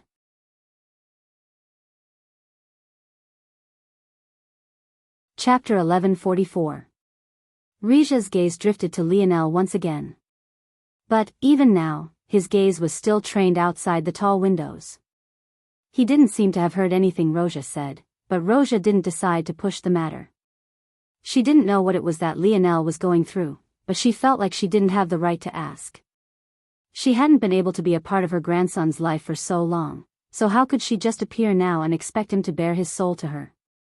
Soon after these matters, Velasco took little Leo to Earth. I'm not certain of what his reasoning was entirely, but it was likely that the combination of friendly atmosphere plus low-dimensional world was the best environment for little Leo's recovery. In his weakened state, staying in a sixth-dimensional world was more of a detriment to little Leo than anything else. But as for the specifics of how little Leo was cured, I'm not sure. I can only say that it's good that you've grown up so strong and powerful. A calm silence fell over the penthouse suite. The truth was that Lionel was listening, though not actively. With the way his mind worked, unless he used dream sense, it was impossible for him not to capture every little detail within hundreds of meters of himself. The only question was whether he would acknowledge it now, or later. But, after what he experienced today, this benefit seemed more like a curse than anything else. Lionel didn't really know what he was feeling right now. In reality, maybe his grandmother was the only one able to tell that he was feeling much of anything at all. To everyone else, his face was quite indifferent and placid, as though he didn't have any emotions to speak of at all. Who knew, maybe it was a mother's intuition refined over 2 generations. They always say that a woman's intuition is strong. It would be one thing if Lionel had chosen to cut Aina off completely. But, according to his balance scale, she had just barely managed to stay in his heart. The issue with that was now he had to drag all of this baggage around. Visit. For the best no_vel_read_ing experience, he didn't feel like doing much of anything. The moment he had seen her, it was like all the accumulated momentum and drive he had built up over this last year had vanished in an instant, drained out of him by a single look. If he was honest, it was mildly infuriating. It wasn't an anger he felt toward Aina, it was one he felt toward himself. He might have been fine with this feeling had he still had no goals or aspirations, but the current him wanted to accomplish something far bigger and larger than himself. To be weighed down by such emotion, such useless trash, it pissed him off. He almost wanted a reason, any reason at all, to cut this all away from himself like it was some sort of malignant tumor. Due to all of this, he hadn't even been able to properly react to the truth of his history with the Luxniks. Was he more mad now? Indifferent, maybe? He didn't really know, it was like his emotions were on a delayed timer, but now that the proper moment to react had passed, it was already too late to do much of anything about it. Did he want to vent? Not really. If it was about venting, wouldn't the best place to do so have been the Luxniks' estate? He couldn't very well go back. Did he want to speak with Aina? Visit. For the best no_vel_read_ing experience, he didn't particularly want to do this either. They say a picture spoke 1,000 words, while a snapshot of Lionel's memory spoke millions. He didn't feel there would be anything to gain from speaking with her. Did he want to replace her? He felt no drive to do such a thing. Maybe a woman would help him clear his mind and focus, but whoever that woman was would only end up being a tool. At best, they'd be a prostitute. Such a person wouldn't be a replacement to begin with. Then what did he want to do? Well, sitting here felt all right. Lionel's eyes drifted close, an odd peace overcoming him. In all his calculations, the one thing he didn't note was exactly how long it had been since he simply rested. When Lionel was with Aina, even when they didn't need to sleep, they would do so. Of course, a part of that was due to their shenanigans in the bedroom, but Aina was always a reminder for him to rest as well. If there were 2 things Aina loved to do, the first was to eat a lot, and the second was to sleep. With her ability, she always knew exactly what her body needed to maximize her growth into the future, so rest and food were 2 of her biggest appetites. Visit. For a better _user experience, ironically, it was meeting with Aina again after so long that seemed to hit Lionel like a Pavlovian response. Before he realized what was happening, his mind sank into darkness and, for the first time in a long while, his thoughts finally came to a stop. As fast as Lionel's mind moved, he hadn't realized just how much he needed sleep. He had taken on so much weight onto his shoulders in such a short time that he didn't realize just how much it was all weighing him down. What he and no one else could have possibly expected was that this rest of his would last an entire month. His mind and body both entered a state of hibernation. However, what was unique about it all was that with the second awakening of his healing branch, rest for Lionel was far different than rest for others. In the past, when Lionel rested, he would use dream sense to multiply the effect of his sleep. But, that was ultimately just a parlor trick. While it would refresh his mind, his body was only falling further and further behind in its rest. This time, though, Lionel didn't have the time to activate dream sense as he wasn't even aware he was drifting asleep. The result was both his mind and body shutting down. Under the second awakening of the healing branch, after not having a proper rest in years, it was like Lionel's body was being refreshed and rebooted. It was impossible to tell just what changes there would be when he awoke. By then, though, it would be time for the selection to begin. The latest _AP_SODIES are on the website.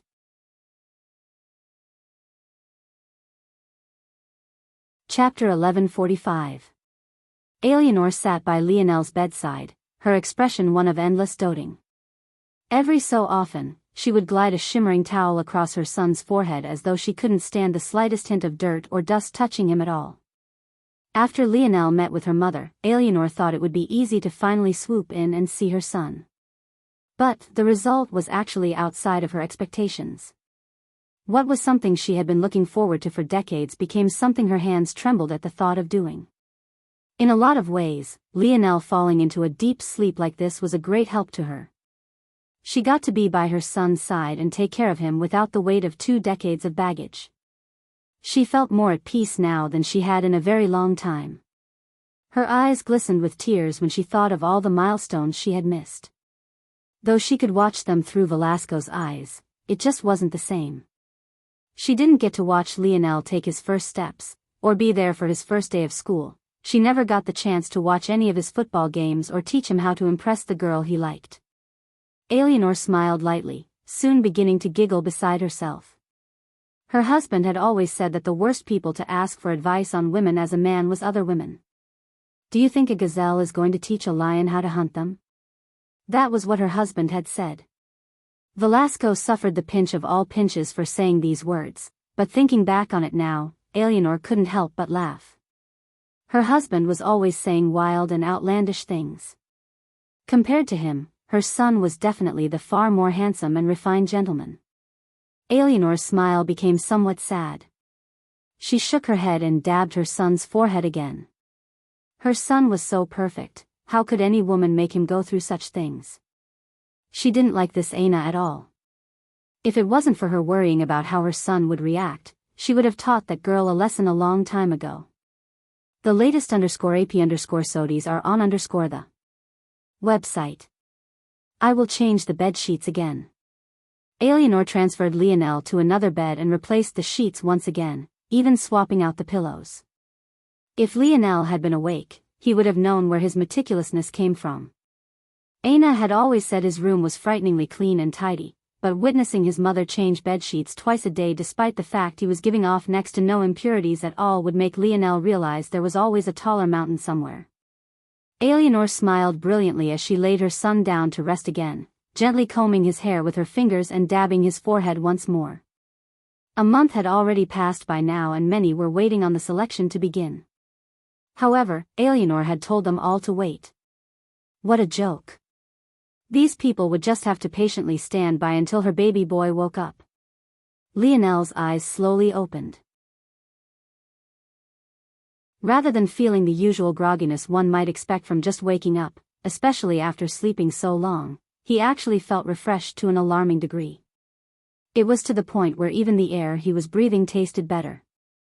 Lionel rose up and slid to the side of the bed.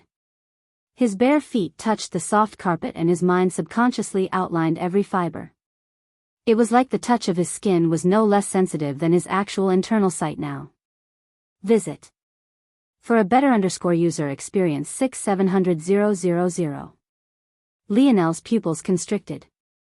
His number of split minds had been just over 5 million before he fell asleep, but now they were actually approaching almost 40% more. At the same time, even the most subtle of movements his body underwent made his bones crackle and pop as though they were breathing sighs of relief. Lionel didn't need to stand to know that he had grown another 2 inches. He had been about 66 before, but now he was nearly 69 or 205 centimeters.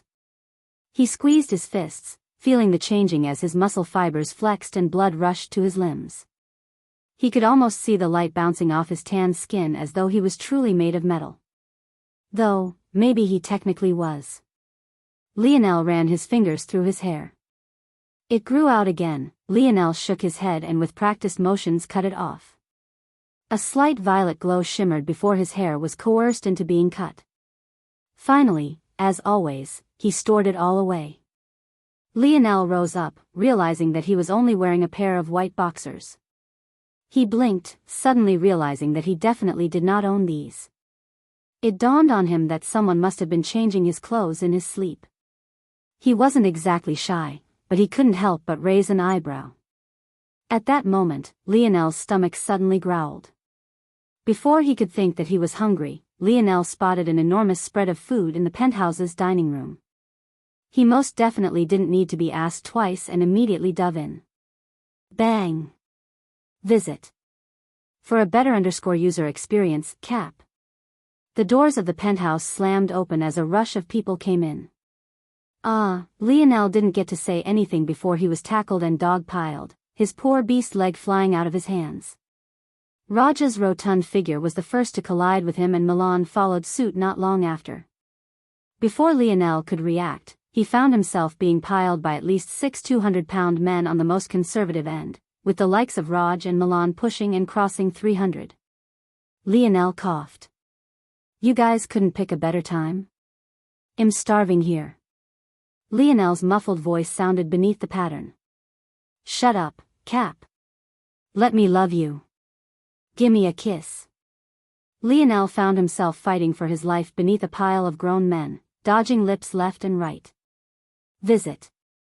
For the best no_vel_read_ng experience for the first time in a while, he laughed.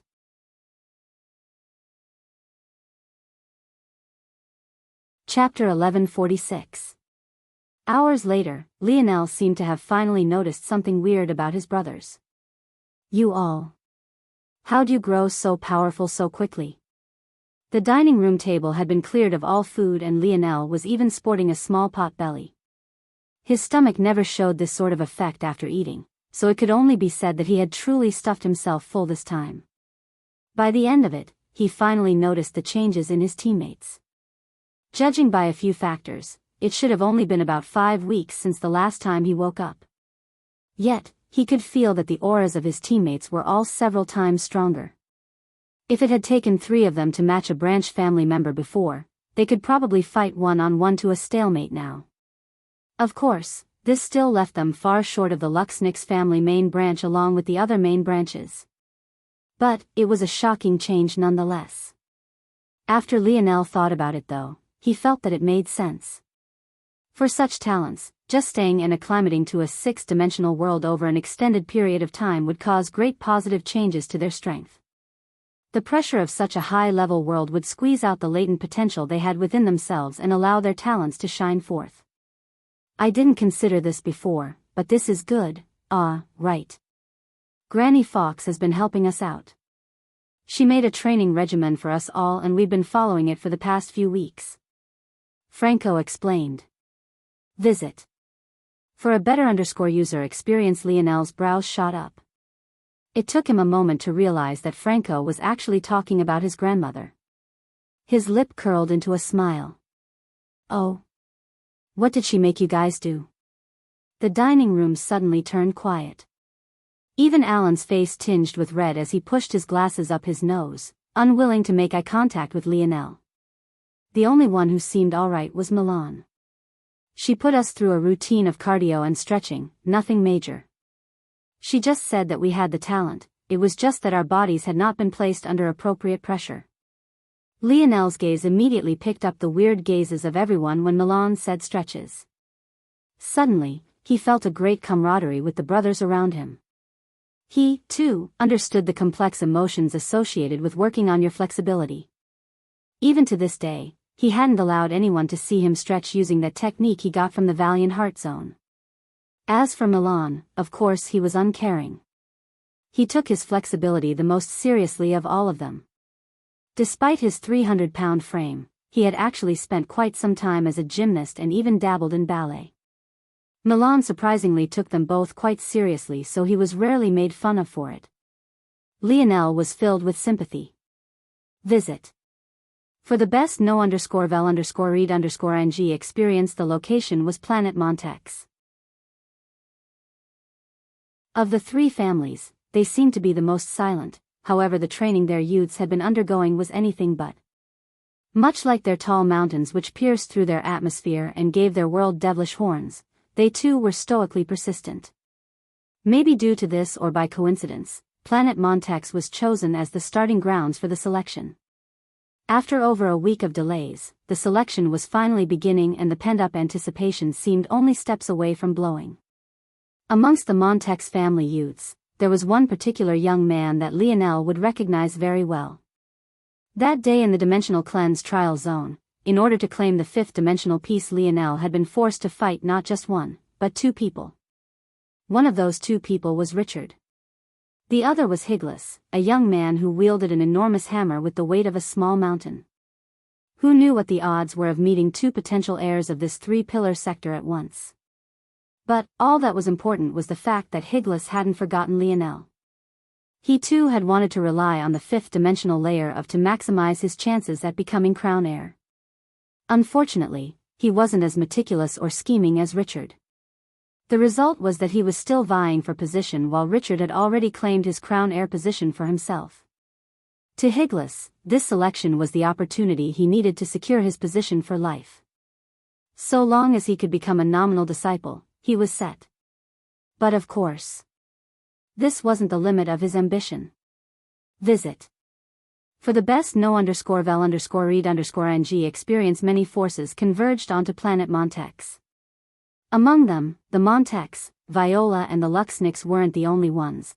There was also Raya's sage family and numerous others who could only be considered to be a step beneath the three pillars. Within this throng of people, Lionel, his brothers and his friends could be considered to be the most leisurely. While others were scrambling for position, they had already found their seats. It was unknown what was being planned, and even Lionel was still unaware that the overseer of this event was actually his own mother, but the Void Palace had set aside a large arena. Or, more accurately, the Montex had one built at their behest. Lionel assumed that there would be some group challenges ahead, or else Fluttering Star Order wouldn't have tried to invest so much into branch family members. But, he wasn't sure if this was set in stone, or if Fluttering Star Order had only been preparing for the possibility. By Lionel's side, his grandmother held onto his arm like a frail old lady. One would think that she had a step in the grave already, but judging by her current vitality, living for several hundred more years wouldn't be a problem in the slightest.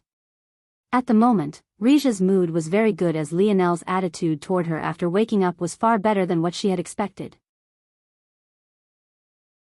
She thought that Lionel hated her, when the reality was just that Lionel hadn't been in the mood for pleasantries previously. Even knowing his grandmother's role in protecting the Luxnix, he didn't hate her. In fact, he quite appreciated her.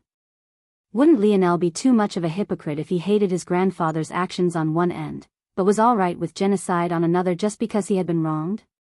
If anything, of all his relatives, his grandmother's personality was the most in line with himself. Visit. For a better user experience over the last few days, the grandmother-grandson pair had become a lot closer and Rija's wrinkles seemed to vanish one after another the longer she spent smiling. She hadn't felt so happy in a very long time. She almost didn't care what the Luxnix did from now on. Like this, the arena which could house millions was slowly filled to the brim.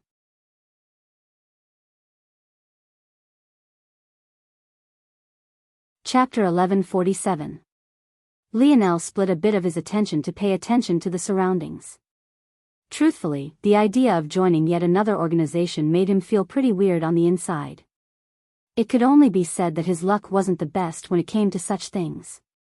Though his relationship with Camelot, the Slayer Legion and Valiant Heart Mountain could all be considered to be positive now, though the latter was now destroyed, the rockiness he had experienced at the start of his relationship with them was still firmly imprinted onto Lionel's mind.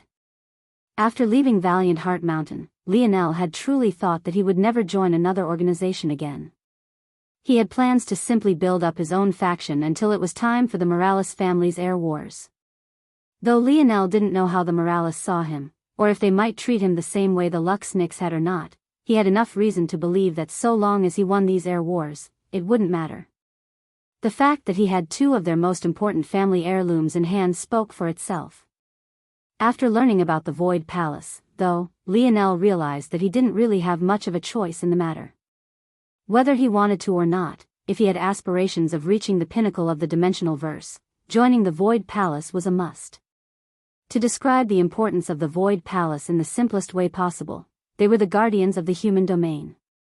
The latest _AP_SODIs are on the website. Any dream Lionel had of uniting the dimensional verse would, without a shadow of a doubt, have to pass through them. It could even be said that becoming the head of the Void Palace would be a shortcut, at least to claiming the human domain, that is.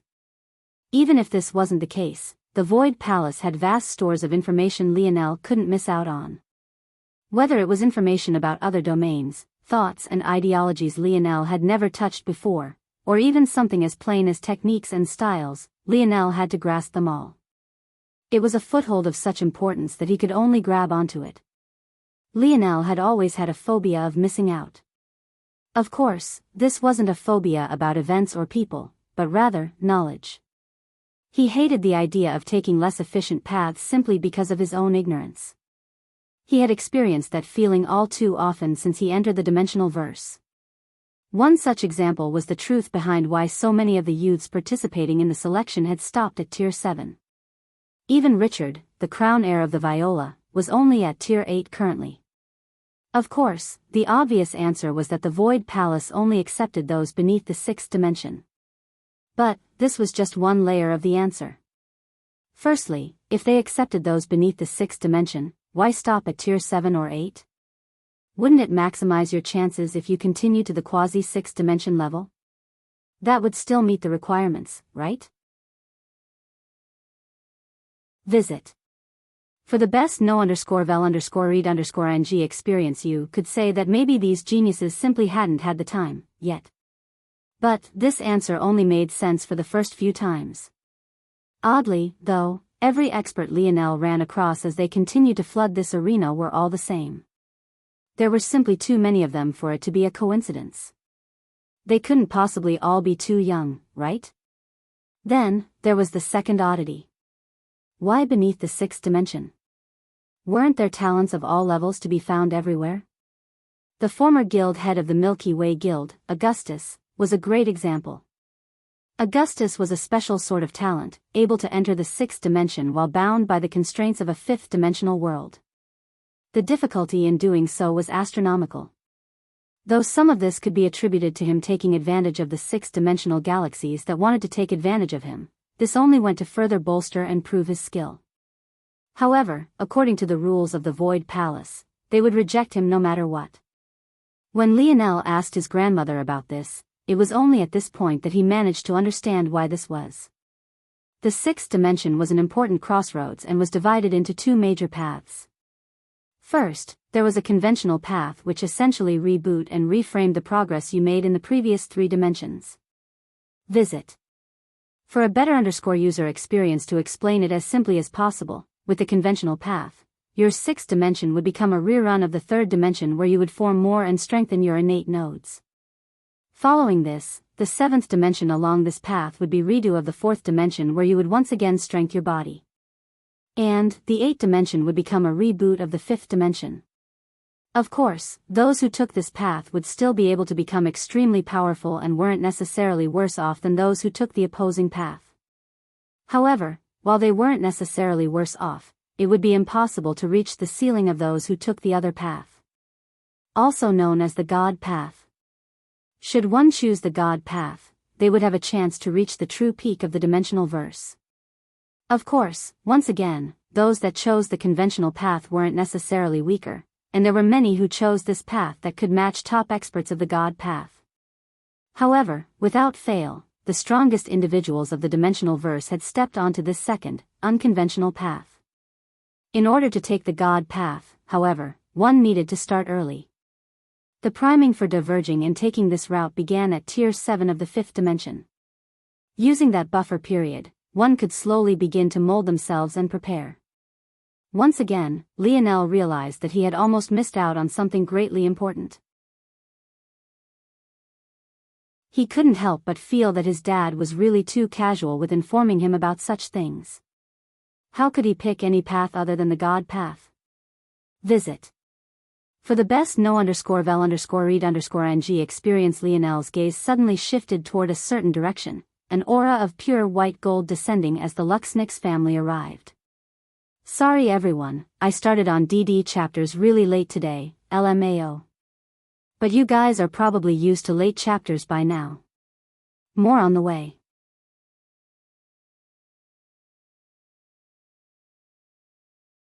Chapter 1148.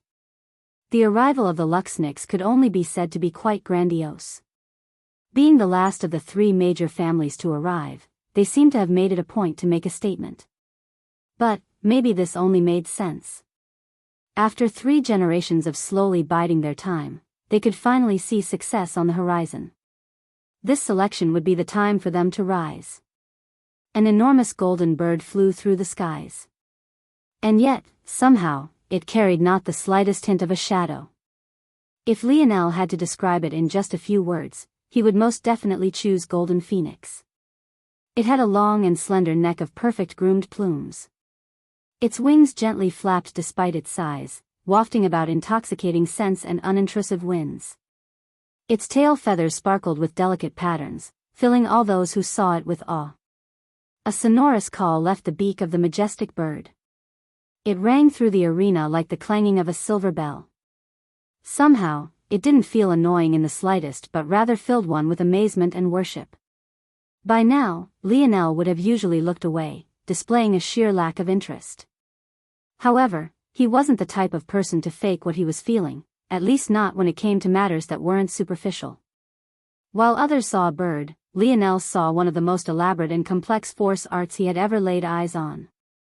Regardless of how he felt about the Luxniks family, he didn't take his eyes off of it, his gaze filled with curiosity and awe. Visit. For the best no_vel_read_ng experience, whether it was the lack of shadow, the wind-movement ratio, or even the number of people it could carry, everything about this bird seemed to defy the laws of physics and left Lionel intrigued. Creating such a lifelike creature was definitely something the Camelot magic system couldn't accomplish. While the Camelot magic system was good at taking artistic conceptions and functionally applying them to an attack or defense, it didn't have the malleability to form such a lifelike creation. Lionel wasn't very surprised by this. If one magic system could accomplish everything, then there would never be a need for so many to exist. This was especially so for force art languages. Lionel knew 3 currently. One was the Morales family's crafting arts, the second was the Camelot mage arts, and the final was the very first he had ever learned, the nameless force art capable of transcribing abilities into an art. Of them, Lionel was the most unfamiliar with the third. He always had at the back of his mind just how dangerous the person who could use this ability was, but that was about it. At the level he had comprehended it to, he could at most copy low-level abilities that couldn't even really be considered to be at the first level of an ability index. Within the piles of Luxniks core texts and teachings Lionel's mother had left behind to him, the Luxniks family's force art discipline was detailed within it as well. Until now, Lionel hadn't paid much attention to it as there were many other techniques that had caught his attention. But, seeing it all at work before him left him astonished. Grandma, how familiar are you with the Luxniks force art techniques? The latest _AP_SODIs are on the website. Roja blinked. She had expected that Lionel was staring so intently at the Luxniks' arrival because he was still enraged or angered. She hadn't been sure of whether to try to comfort him or leave him be, but to think that Lionel was actually just observing the bird because he was curious about it. Such a turn of events left her stunned before her smile bloomed. It wasn't the first time Lionel had called her grandma, but she still felt her heart bloom whenever she heard it. She was very much excited that Lionel was actually asking something of her. I know a little.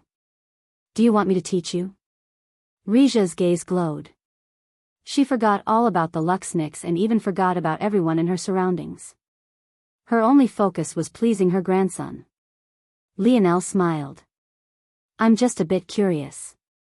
It's unlike anything I've seen before. I remember that elder sparking star order.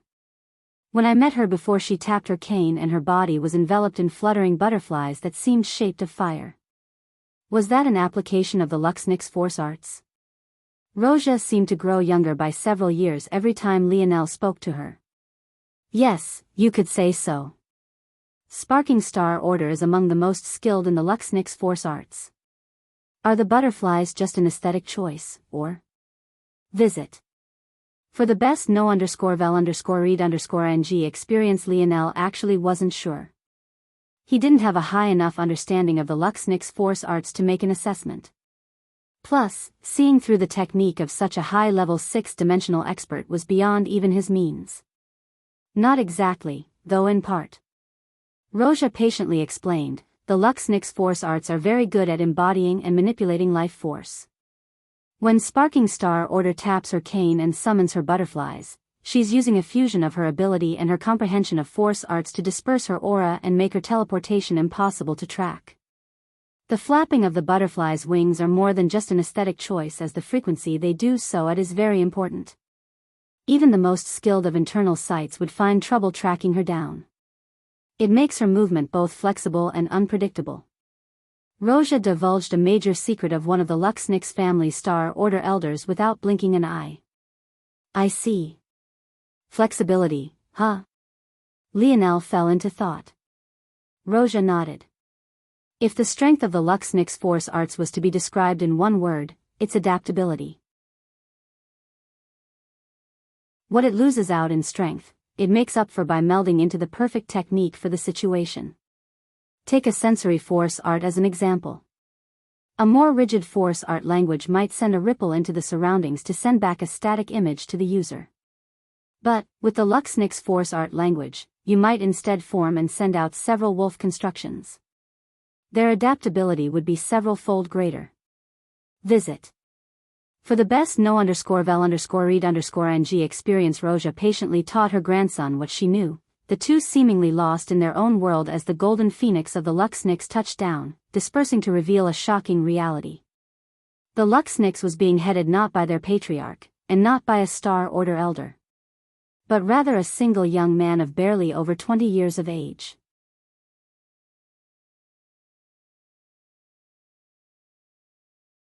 Chapter 1149. A subtle silence fell over the arena. While many here could be considered to have only come for the fun of the spectacle, there was a matter of perspective needed as well. This arena could sit millions. However, the population of a single planet was counted in the tens of billions. The number of habitable planets in just a single quadrant could be counted in the hundreds. The number of quadrants in a single galaxy were numerous, and the number of galaxies in a single sector could be counted in the dozens. When these numbers are multiplied out, there were easily hundreds of trillions of people in a single sector, and even that number was far too small to adequately paint the truth of the situation. Yet. There were only millions who could afford to be here. Even the most low-level heckler within this crowd was a tycoon back on their home world. There wasn't a single person present that wasn't sharp and intelligent, not to mention well-versed in the matters of politics and the importance of image.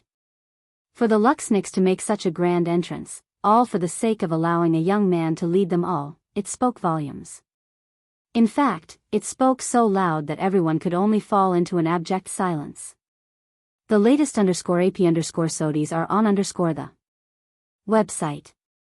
Lionel, who had been speaking with his grandmother, didn't really react to this. He found the Luxnix force arts far more fascinating than whatever grand entrance they had planned.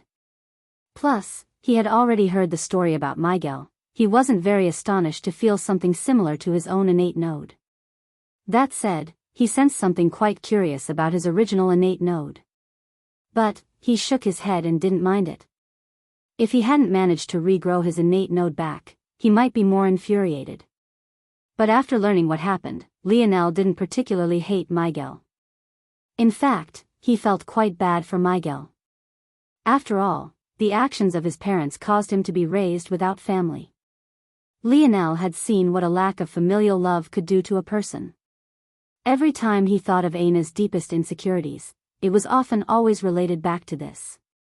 In addition, he could see how great it was to have great family and friends around him every day.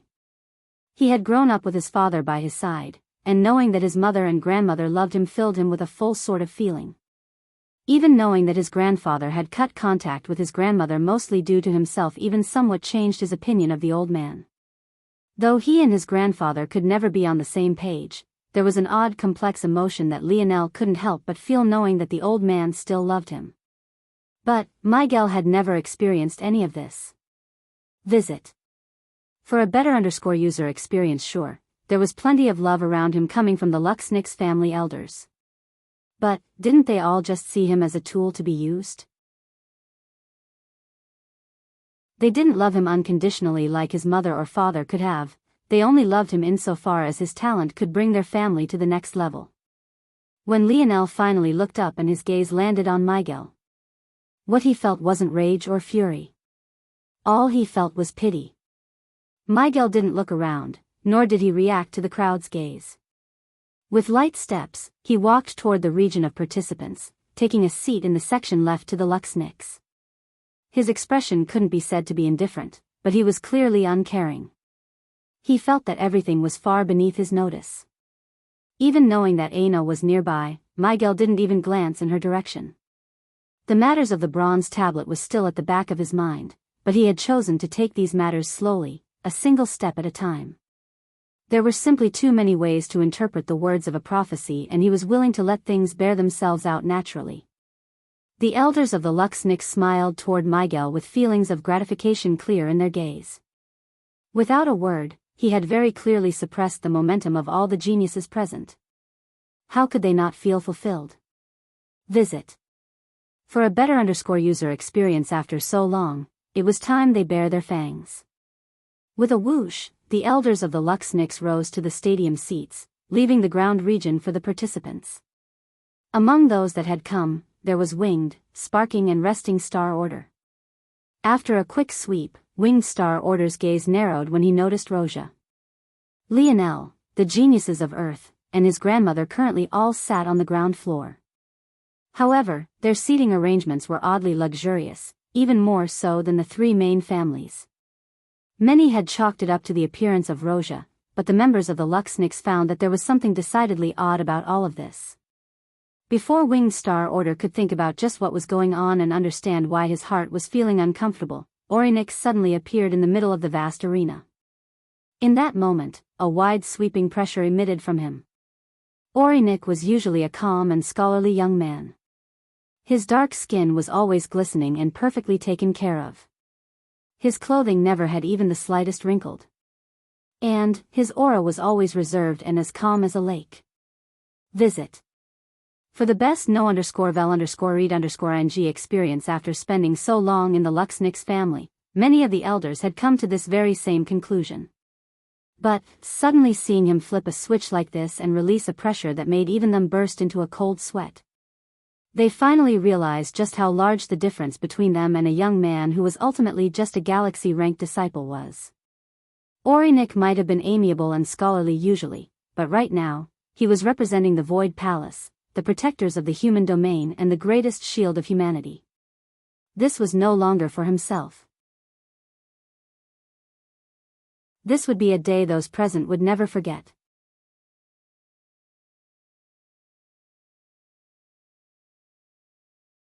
Chapter 1150. Orynyx took a deep breath. Just this subtle action seemed to agitate the atmosphere itself, a sweeping wind flying about the arena. I will not explain to you all the weight the title of Void Palace Disciple holds, because quite frankly, the majority of you all are not worthy of knowing. Instead, I will only tell you all that if you miss this opportunity, it will be one you regret for a lifetime. Today will be the first of 3 days of trials. Usually, we have something of a more elaborate planned, but this time around, we will use the simplest and most crude of methods. What Orynyx didn't explain was that this was due to the actions of Lionel's mother. In order to allow the youth of Earth more spots to be selected, it could be said that she abused her power to expand the selection. This wasn't exactly rare, as many overseers would do similar things when they were sent back to their home sectors. Due to this, the Void Palace usually had a policy of sending over those who could be unbiased. Because of these factors, Alienor wasn't meant to return. But, due to the interference of Lionel's father and a series of events not many were aware of, the Void Palace ended up making yet another exception. In truth, the Void Palace wasn't too worried about this at all because... Visit. For the best no_vel_read_ing experience, there will be no absolute fairness. If you cannot make it through these rounds and rise to the top in just this sector, you would have never stood a chance upon reaching the Void Palace. Don't think me out to be cruel. If anything, we are saving your lives. The selection that takes place here could never match up to even a tenth of the difficulty in the Void Palace's true selection. If you can't prove yourself here, you would never be able to do so there. Orinik's words were strict and allow no room for rebuttal. In any sort of crude tournament format, expecting fairness was impossible. Even in the case that the organizers knew every single little detail about the participants and could organize the perfect tournament brackets, there would still be a few who ended up with a raw deal, let alone the fact that the people of Void Palace had no way of knowing all these secrets. If you could perfectly predict everything, what would be the point in the selection to begin with? You might as well just pick out your favorites and get it over with. Orinik was wizened enough to know the hearts of people and how they could complain about such things, so he laid the cards out on the table immediately. He wouldn't allow the organization of this selection to go awry. With these formalities out of the way, we can begin with the rules. As I mentioned before, the selection will be divided into 3 days with ample rest between these stages. We will provide adequate medical attention during these rest days, but during a tournament day, you can only rely on yourself. The latest _AP_SODIs are on the website. This means there will be a ban on all extracurricular supplements. The only thing you can rely on is your own force and force replenishment ability.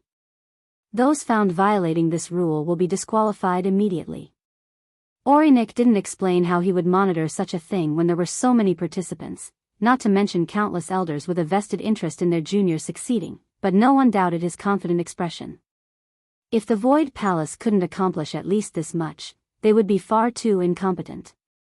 The first day will be a group stage. The second day will be a round robin. The third day will be a special day which has an undecided format as of now. As I've already stated, this is just the beginning. Whether you will truly become the students of the Void Palace will be decided on how you perform when you reach those tall gates. However, there is still something that you can fight for here. There are an unlimited number of nominal disciple positions. Whether you can claim one will depend on your performance. Those eliminated in the first day will have no chance.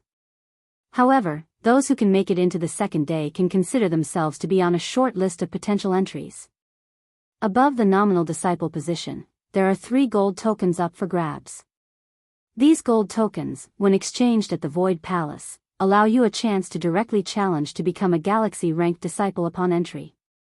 Of course, reaching the location to do so is not so easy. But this is a matter you will learn about in the future. The latest _AP_SODIs are on the website. Finally, there is the Amethyst token. In this selection, there will only be one. However, just like the nominal disciple position and the gold tokens, this Amethyst token also isn't guaranteed to be given out. Orinik allowed his words to drift into the air. He wanted those here to know that there was no guarantee that any of them would be selected. There was a very real possibility that even after all 3 days, not a single token would be given out and not a single disciple would be chosen. The Amethyst token is a special token reserved for a special level of talent. Across the human domain, in a given selection cycle, no more than 2 or 3 has ever been given out at the same time. In fact, in most years, not a single Amethyst token would be awarded. The Amethyst token represents the undefeated. To earn this token, not only must you display dominance, you cannot lose. This token represents the number 1 genius of a sector, an undisputed ruler amongst their peers. Having this Amethyst token, much like having the gold token, allows you to challenge for a higher disciple rank. But, while the gold token caps you at the galaxy rank, the Amethyst token has no such cap. Whatever you accomplish will be solely up to you. The gazes of the youths all glowed with a fiery light. Just how many of them wanted to claim such a glory, to be undefeated and become the undisputed head of their generation? Visit. For a better user experience, fire burned in their chests and a blaze lit in their eyes. This glory, they would give their everything to strive for it. More coming, smiley face.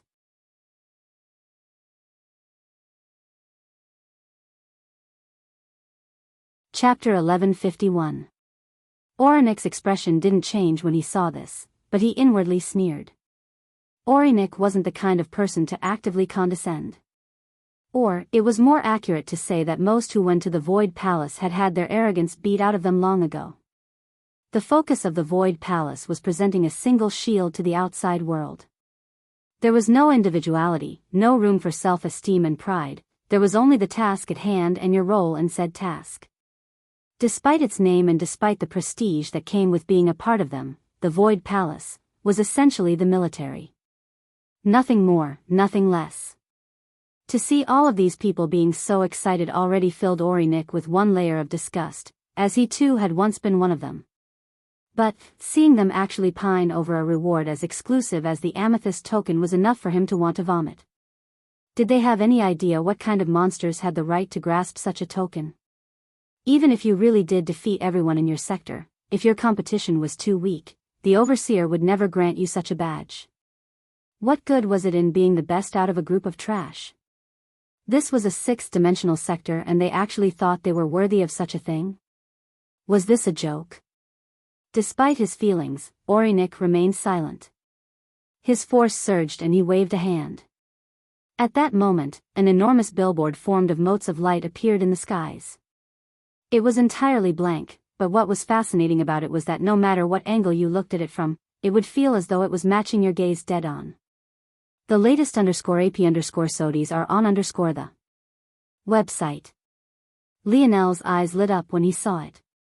It was yet another fantastic application of force arts and it left him fascinated once again.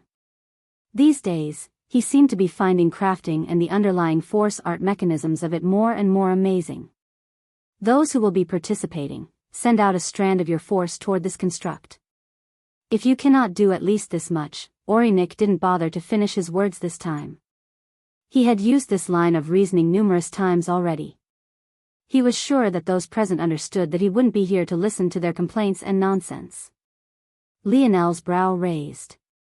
Controlling force outside of yourself, or at least projecting your internal force outward, could quickly become very difficult. The billboard might have seemed close, but in order for it to be so large, and yet appear in everyone's vision so clearly, it had to be at least a few hundred meters in the air. Lionel could have never imagined projecting his force out so far before he grasped level 2 spear force. At least that was the case if he wasn't using his bow. Of course, since then, he had become far more skilled. In addition, after learning many of the Luxnix family's techniques, he had grasped many force manipulation techniques that would make this not too hard to accomplish. But this simple test made Lionel realize just how large the gap was. At that moment, an arrow shot into the skies.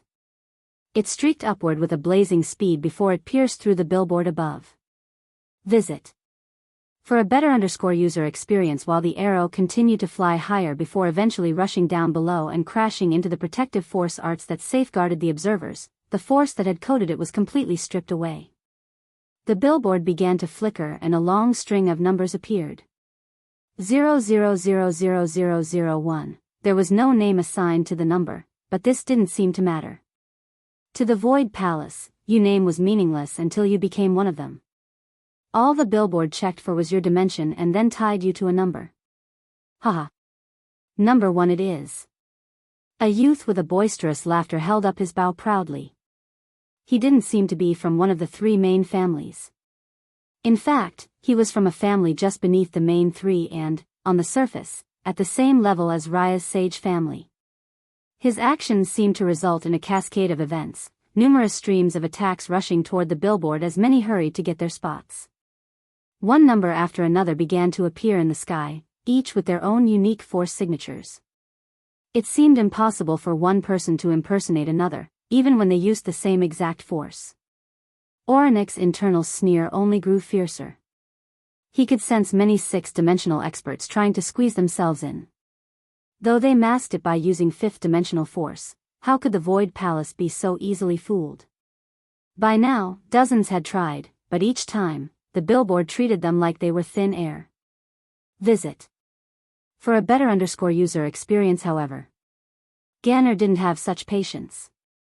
At that moment, a sweeping pressure suffocated the arena. Ganner, who had been lazily reclining on a throne-like chair on the ground floor of the arena, suddenly allowed his eyes to snap open. His palm reached out in a certain direction and the shrill scream of a middle-aged man pierced through the ambience of the arena. Before this middle-aged man could react or even fight back, they found their neck firmly grasped by Ganner's hand. "Ah. And no. I'm sorry." The middle-aged man could barely squeeze out those words, but the moment they did, Ganner clamped down. Many of those spectating had never seen something so horrible. A gushing rush of blood shot up from the middle-aged man's neck, his eyes popping out and his face doubling in size before his head imploded. Blood and gore sprung out in every which direction, but not a single piece seemed to land on Ganner at all. The latest _AP _SODIes are on the website. The galaxy-ranked disciple tossed the corpse to the side and sat back down, yawning and closing his eyes. Orinik shook his head and sighed. "If you want to keep your lives, I'd advise you stop trying."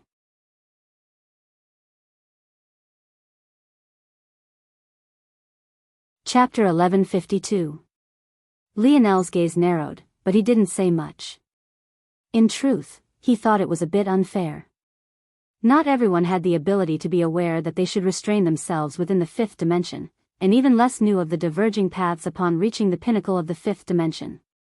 The difference being laid out before them now wasn't one of greed or overestimation, it was just one of class differences. These people simply weren't lucky enough.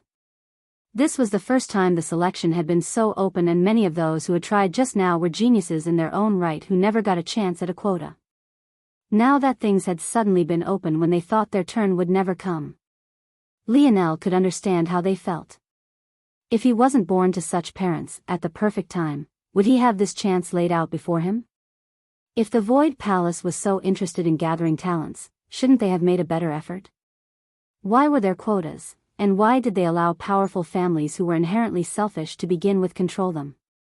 As Lionel was thinking this, there was another individual with a dark expression. Visit. For a better user experience, if Meal didn't realize by now that what he had done was unnecessary, he would be too much of a fool. He had only gone so far because he had been present during previous selections, and even with his talent often being clearly better than that of those who participated, he never got a chance himself.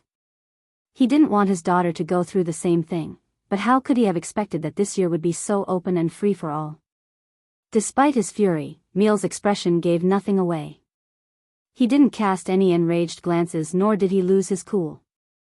With things being this way, it was even better for Aina. Even if she would take on a small stain, so long as she performed, there would be nothing the Viola family could do to her. At the same time, Meal marked this memory in his heart. It wasn't easy for everyone of Earth to complete this task. Some even required a few pointers from Roja before they managed to succeed. Lionel could tell that this had taken a toll on many of them. They had been so eager previously, but seeing how thousands had accomplished something they all struggled mightily with, whatever eagerness they had had was tempered down dramatically. The latest _AP _SODIes are on the website.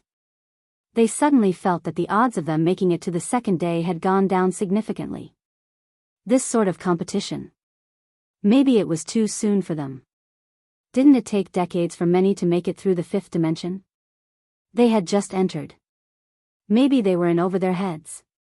Lionel fell silent as he felt the shift in the atmosphere. As a leader, there was a lot of things he could do, but giving people confidence they didn't or shouldn't have wasn't one of them. Something like self-belief had to be earned and trained.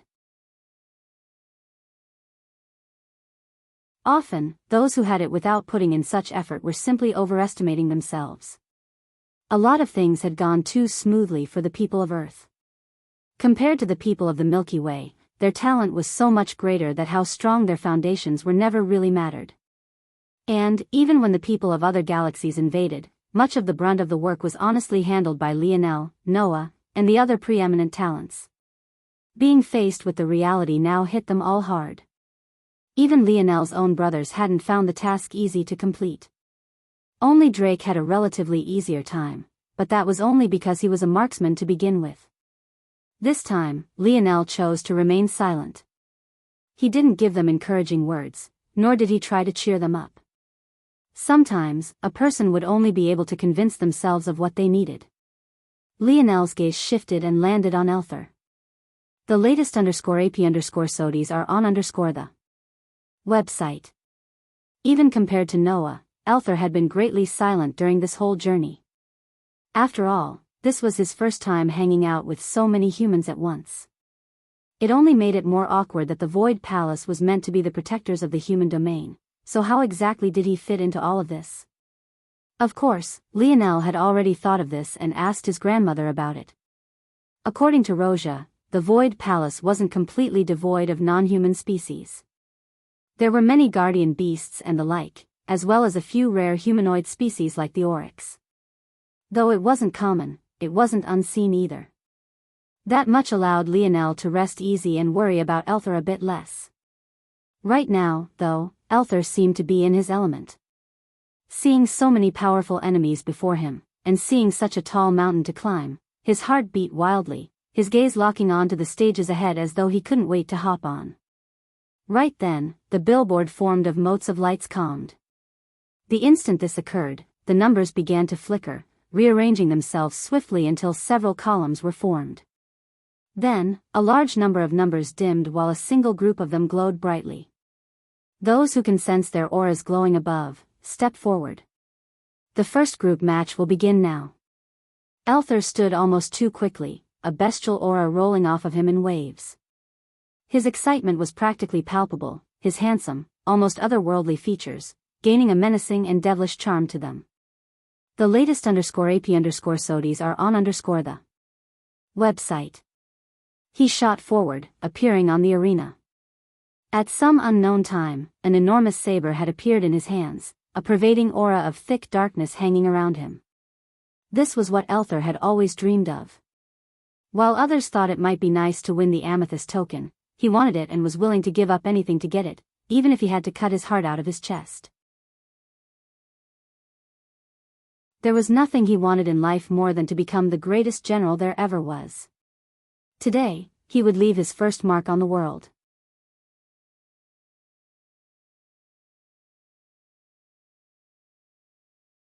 Chapter 1153. The appearance of Elther and his bloodthirsty aura seemed to cause something in the surroundings to shift. Even with how human Elther's face seemed, his tall and branching white horns stood out like a sore thumb. However, he didn't seem to care about it all in the slightest. Within the oryx, there were two things a man could take pride in. The first was their smell. Out of consideration for the humans around him, Elther had always restrained his own and even masked it quite well. However, this second pride was one thing he had absolutely no intention of hiding. The mark of an oryx male, the pride of a prince of the oryx kingdom, his horns. The stage slowly filled with participants. After the initial shock of Elther's appearance and his momentum, many calmed. Right now, Elther was only at tier 1 of the 5th dimension, even a step or two behind a few of Earth's geniuses, let alone those that were here. Even the weakest of the participants were tier 4 and 5. Elther quickly fell to the bottom of his bracket. The greatest shame was that there was no one else of Earth chosen with him. Though the odds were low considering the sheer number of participants, it was now certain that Elther would be on his own. Hey. What exactly are you? Did your mom fuck a deer or something? A familiar young man stood forward, curiously observing Elther from top to bottom. He was none other than 00000001, the archer who acted first. Being a member of the Arundo family, he was quite confident in himself. Much like every other genius from a family just beneath the heel of the Viola, Montex, and Luxnix, they all believed they only needed just a single chance to shoot by them in a single step. He wasn't the strongest genius of the Arundo, but he was definitely up there. If an equivalent rank was made, he would be like the rankers of the Luxnix arms, probably in the top 100. Of course, that was only if the Arundo were taken into consideration. Whether he could replicate such a feat if he was a Luxnix. The latest _AP_SODIs are on the website. What did you just say? Elther's gaze narrowed. His saber hovered just above the platform they all stood on. However, if one looked closely, after Osran of the Arundo family spoke these words, the slightest twitch of Elther's wrist had caused the blade to nick the hard stone.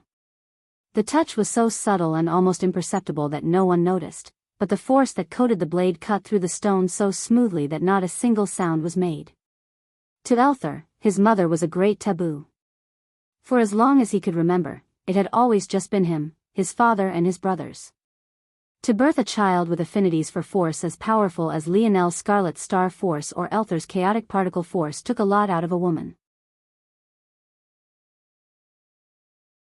Though Elther was birthed with an ability rather than an innate node, and the difficulty was lesser as a result, it still wasn't a smooth process by any stretch. While Lionel's mother almost died, Elther's own wasn't so lucky. Though Elther's father and his brothers never blamed him nor made him feel like he was to blame, it was still a weight he carried with him. It might very well be why he was so independent as a child, always insisting on forging his own path. For this Osran individual to dare to say such a thing to him. Begin. The final 3 will make it to the second day. Visit. For the best no_vel_read_ng experience. Sorenek's voice fell, uncaring for the squabbles of those on the platform. Even though there were just over 100 on the stage now, he had seen too many die in the Void Palace, all of whom were hundreds of times more powerful than the few before him. He had seen hundreds just as eager and willing as Elther as well, but weren't they all buried just the same? What did it matter? Ho ho ho, you've got a temper, huh? Did that come from the beast side of your family? Osran laughed. Bang! Elther had already vanished from his spot. His enormous saber trailed him like the tail of a comet lit by black light. Osran sneered, his bow having already appeared in his hands and 2 arrows having already been knocked. With movements as fluid as water and as easy as breathing, Osran glided backward as he released his arrows. Unlike Elther, Osran had a few members of his own family present. They entered a loose formation together, leaving the former to Osran while they targeted the remaining members of the group. Almost immediately, the group stage was divided into several cliques. Those who had less to rely on immediately voiced complaints, but Orinik turned a blind eye to them all. Hadn't he already said clearly there wouldn't be absolute fairness? Elther, though, didn't seem to care. A bestial aura continued to rise from him, the pores of his skin opening and closing as the white fur of his battle fur advanced and retreated. As furious as he was having trouble keeping it all under perfect control, but that did nothing to slow his speed in the slightest. Visit. For the best no_vel_read_ng experience, his saber glided forward, splitting Osran's 2 arrows despite their speed and appearing outside the encirclement of their loose formation. Osran's smile faded, his expression becoming a touch more serious. He hadn't expected a Tier 1 to deal with his arrows so easily. But, he still didn't panic, his force surging. He realized that this wasn't a place for him to fool around. Since he had caused this mess, he would deal with it quickly. Osran knocked an arrow, his force surging. The arrow seemed to double in size in an instant, a wild and untamable silver force wrapping around it with a vicious piercing light. Osran took just a half-second to prepare this attack. He could already see Elther's head being skewered through. But, to his shock, he never got to release it. Elther suddenly vanished, his speed suddenly exploding forth.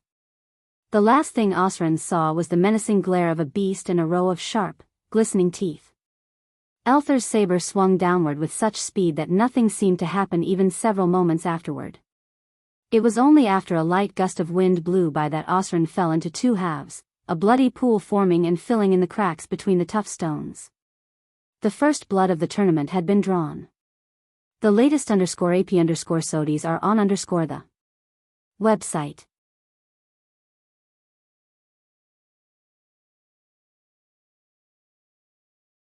Chapter 1154. A mad howl left Elther's lips, a wild dark elemental force surging about his body. The members of the Arundo family were instantly caught off guard. They had only formed their formation on a whim and hadn't really considered its flaws. Elther's explosion in speed wasn't something they were able to react to appropriately, leaving them at a loss. Light elemental force was well known for a few of its abilities. Its speed, its piercing ability or its ability to solidify and concentrate, and its healing ability. Though these things could vary depending on the exact type in question, these were general abilities all light elemental forces seemed to share. Dark elemental force, however, was different. It was known for its concealment ability, its heaviness, its looseness and gaseous-like form, and, for lack of a better term, its cursing ability. If these things were to be summarized, it would be that light elemental force was good at giving something of itself, while dark elemental force was good at taking for itself. In that moment, while it felt like Elther's speed had increased explosively, what had actually happened was that everyone around him had slowed down. The same had even happened with Osrin's arrows, but the effect was so perfectly timed that even Osrin himself didn't seem to have noticed the change. The shock of the Arundo immediately shifted to fury. They might have been second to the three main families, but that didn't change their view of themselves. To the rest of this sector, they were still noble and esteemed. To have one of their own killed before them like this was a great humiliation.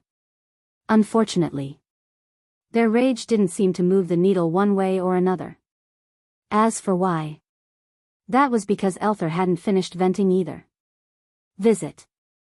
For the best no_vel_read_ing experience blood flowed down the stage, a singular young man standing at the center. Elther's white hair seemed particularly blinding amidst all the crimson, his breathing moving with a labored rhythm. Though 3 had been meant to pass on to the next round, the actual number seemed to just be 1. Aurinik didn't seem too fazed by this result. He would just give the spot to the last 2 to be cut down, if they could survive, that is. As for the rest of it, it had nothing to do with him. There was a furious sort of atmosphere permeating around the arena. Though Elther hadn't killed everyone in his group, there were quite a number that had been cut down, never to rise up again. While a few that had lost out fled the stage, many more would never see another sun rise. Did Elther feel bad? Not at all. To him, this was no different from a battlefield. If you didn't have the resolve to die, then don't step foot upon this place. Elther had been on many battlefields in his life. Compared to these noble young men and women who lived lives of mostly leisure, he had a different sort of edge to him. That edge was what allowed him to see the air of a veteran of war hanging around Aurinik. Maybe even faster than Lionel had, Elther realized that this wasn't a joking matter, nor would making it into the Void Palace be all sunshine and rainbows. From here on out, they would wade through a sea of corpses. If those here couldn't clear this trial, they would still find themselves dead eventually. Elther slowly walked off the stage, his gait quite slow and his face a bit pale. Though he had won, he was still only Tier 1. And, for the sake of the second day ahead, he had refrained from using his trump cards, making things even more difficult on him. Visit. For a better user experience, a cascade of boos suddenly began to fall from the crowd above. Seeing Elther win wasn't just something the Arundo family didn't want. As humans, they disliked the idea of someone of another race taking such a resounding victory against them. Despite his handsome face, with the exception of a few swooning women who had fallen for his devilish charm, Elther very easily became public enemy number 1. If not for fear of the Void Palace disciples and the actions of Ganner earlier making many too apprehensive to step out of line, they might have started throwing things from their stands as well. Elther inwardly shook his head. Though his father had let him come with Lionel, Elther knew his old man quite well. With how stubborn he was, the likelihood that he would allow the Oryx to follow Lionel was very low. Of course, this wouldn't be about being untrusting of Lionel, but mostly just an understanding of objective reality. Just look at how these people were treating him just because he was a bit different. Compared to his Oryx counterparts, he was about as close to human as you could get. From him, it only became worse from then on. If they couldn't even accept him, how would they accept the others? Even knowing that the Oryx only had their best chance to maximize their hyper-evolution state under Lionel, his father still chose to go his own way. And, seeing such a reception, Elther couldn't blame him. Visit. For the best no_vel_read_ng experience. Elther felt a shadow wash over him. He looked up to find a smiling face looking back at him. You did good, your saber needs some work, though. You wasted way too much energy swinging it around like that. Elther was speechless. Lionel stood before him, grinning as though he couldn't see or hear anything around him. Without a care, he critiqued Elther's battle and wrapped an arm around his shoulder. For a long time, Elther didn't quite know how to respond. He opened his mouth several times, but nothing seemed to come out. He had been by Lionel and the rest of the Earth geniuses for the past several weeks, but he had never really made an effort to ingratiate himself with them. He always felt that there was a barrier he could never cross over. But, seeing Lionel act like this, he suddenly felt a bit of guilt in his heart. Despite knowing he'd put a target on his back by doing this, Lionel had still stepped out without a care. Elther was quite absent-minded, so much so that he didn't even realize that it wasn't just Lionel. Looking up, he suddenly realized that everyone of Earth had come out with wide grins on their faces. Visit. For a better _user experience.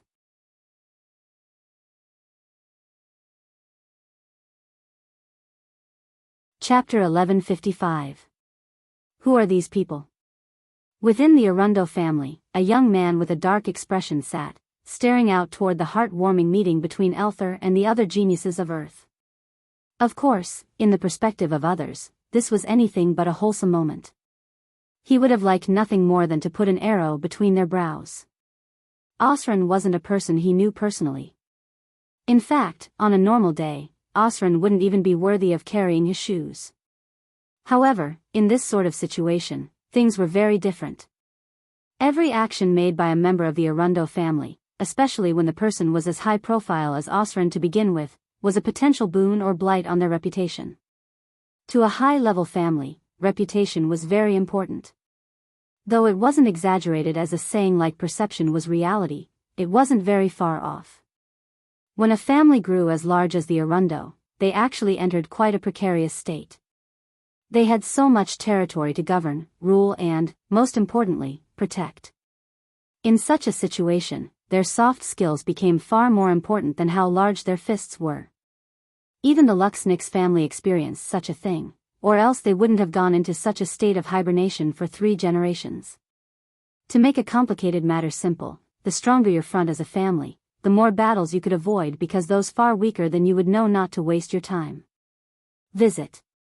For a better _user experience. As an example, take the Arundo's territory.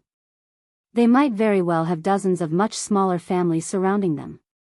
Under normal circumstances, due to the prestige the Arundo family had built up, these lesser families would never deign to attack them. The reality was that even if these families did all attack at once, the Arundo would still be able to deal with them. But, such a thing would result in the Arundo stalling their growth phase and wasting resources. The sturdier front a family put up, the less they would have to deal with such things. It was in the same way a chess grandmaster would know to resign when a game reached a certain point because they had trust that their opponent would be able to close out the game properly.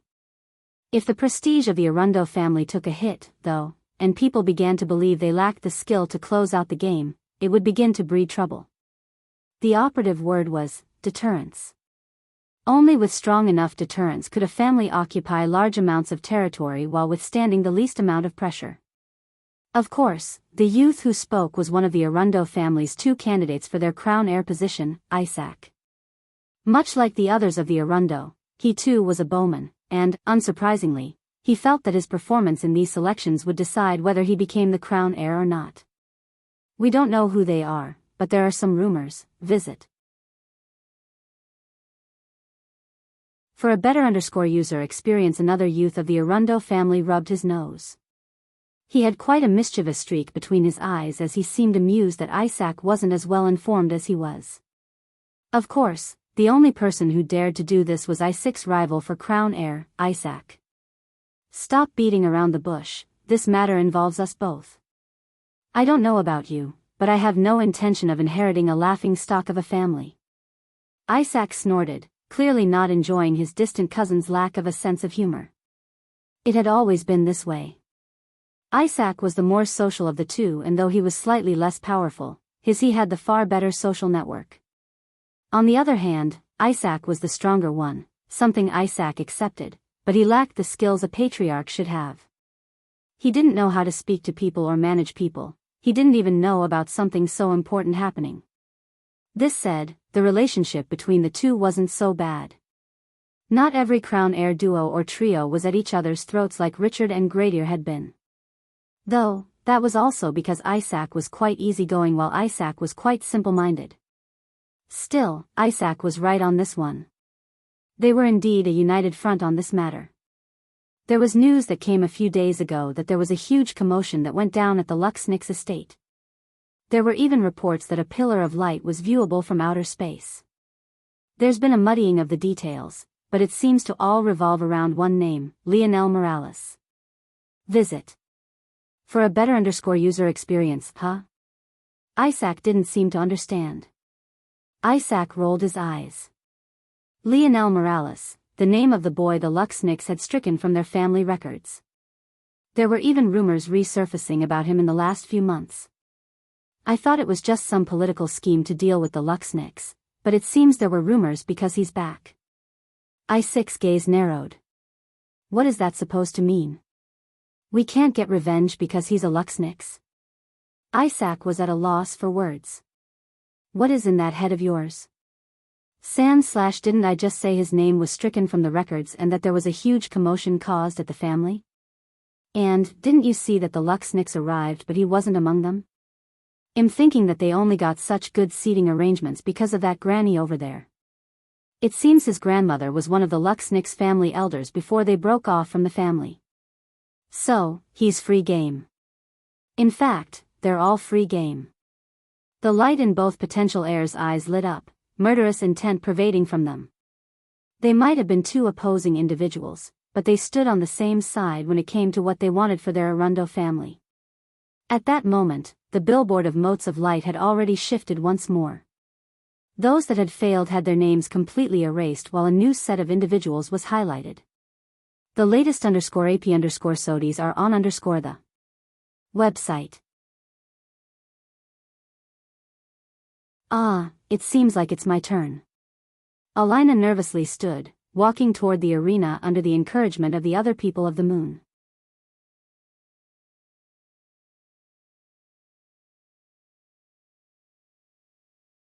Chapter 1156. Alina fluttered onto the stage with her heart nearly beating out of her chest. She seemed quite delicate and frail despite her more than average height for a woman. But this was just an unfortunate part of being born and raised on the moon. Her bone structure was more fragile than normal and she had to compensate with her use of force. Luckily, thanks to the metamorphosis, a lot of her deficits had been made up for. But, at the moment, she was at yet another great disadvantage. Of the forces, water elemental force was probably the most fickle. The density of it varied wildly depending on how close to a water source you were, how long it had been since the last time it rained, and what sort of climate there was. As a person whose most powerful tool was her water elemental ability, Alina today was much weaker than she had been on the ocean's surface that day. However, Elther's performance had given her courage. Who said she couldn't win just because she was weaker than those around her? Very quickly, all those called upon found their place in the ring. After the first battle, the nervous air was several times greater than it had been before. All those here were keenly aware that their lives might be forfeit at any time. Alina calmed herself, steadily accumulating the water force in her surroundings. Suddenly, she felt several sharp gazes land on her, causing her brows to wrinkle. She looked up to find several individuals wielding bows looking right at her. It didn't take her a genius to realize why it was they were giving her such looks. Alina immediately went on the defensive. Begin. Visit. For a better user experience this time, the battle didn't start instantly. Wary eyes looked around, inching toward the edge of the arena to ensure that they couldn't be stabbed from behind. Unfortunately, some unlucky souls realized that they were surrounded from all sides and couldn't easily retreat. They kicked themselves for being so careless in stepping onto the platform so casually. This lull, though, only lasted for just a moment. On the sidelines, Lionel's brow knit. There were less Arundo family members in this bracket, just 3, compared to last time. However, if they insisted on targeting Alina like this, it would be a problem. Alina wasn't some spring flower. She had fought 2 wars and had been on the front line of the battle against Earth's oceanic creatures. The issue was that she was outclassed by Dimension Tier here, and she was outnumbered. A low and delicate shout left Alina's lips, her accumulating water force erupting to form an enormous sphere of blue around her. She immediately surrounded the sphere with twin rivers of water, lashing out against the oncoming arrows. Bang! Bang! Bang! Alina's expression paled as she slid backward, large amounts of her water force dispersing. She quickly refocused her attention, diverting one portion toward the accumulation of more water force and another toward monitoring her surroundings. Alina knew that she had a weakness in movement technique, but she was very good at control. With this came a powerful internal sight, though not as exaggerated as one might expect to find with a Luxnix. Still, splitting her attention into 2 like this wasn't a problem. Unfortunately, what she quickly found was that her only enemy wasn't the Arundo. The Arundo were only one of the major families Elther had offended with his killing spree, and it was no secret to anyone in the arena that Alina was tied with him. Visit. For a better user experience, a youth approached Alina from the side, swinging toward her sphere of water. Alina reacted quickly. While it appeared to be a sphere, the reality was that a portion of it had sunk into the ground. Taking advantage of the cracks and the flexibility of water, Alina had set up a spiderweb trap of sorts in the ground around her.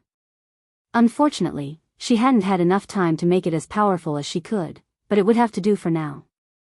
The youth was completely caught off guard, howling in pain as a spike of water force drilled through the sole of their feet. Having had their mind blinded by the torturous wound, the youth couldn't even react as a whip of water blasted them from the arena. At that split moment of Alina's attention being taken, though, several arrows had already appeared before her. Bang! Bang! Bang! Alina couldn't react in time to use her rivers, resulting in the arrows directly colliding with her sphere of protection. Panic colored her features as the arrows tore through, but her shield was just thick enough to slow the arrows to a crawl. They fell to the ground with dull clangs. However, Alina had been completely shaken. Of the 3 arrows, one had been aimed right for her forehead, another had been aimed right for her heart, and the last had been aimed right at her womb. Visit. For a better user experience, each was more sinister than the last, and it made her feel that her life had been sucked dry. By the time she realized her shield had been just barely enough to block them and she snapped out of it, she was horrified to find that several more attacks were coming her way. Another attack came from her left, this time wielding a glaive. Her right side, which she had just cleared, had already been filled by yet another. And, right down her middle, a chorus of 3 more arrows sliced forward, right toward the holes in her water sphere that had yet to heal. Finish. Alina was at a loss for words. She had hardly been able to fight the battle she wanted to fight. She had just managed to drum up her courage to face these behemoths, but how had things ended this way? Maybe she wasn't one of the lucky ones after all. Fall off the stage. At that moment, Lionel's voice seemed to cut through all the noise. Like a pointed roar, it shook her psyche awake. Not everyone could remain calm in the face of death, and they might even forget solutions they could easily think of in any other situation. Alina had completely forgotten she was so close to the edge of the stage. But by the time she registered Lionel's words, it was too late. Even if she fell back now, those arrows wouldn't be stopped, they would still strike true. There was no way to survive this. Damn it.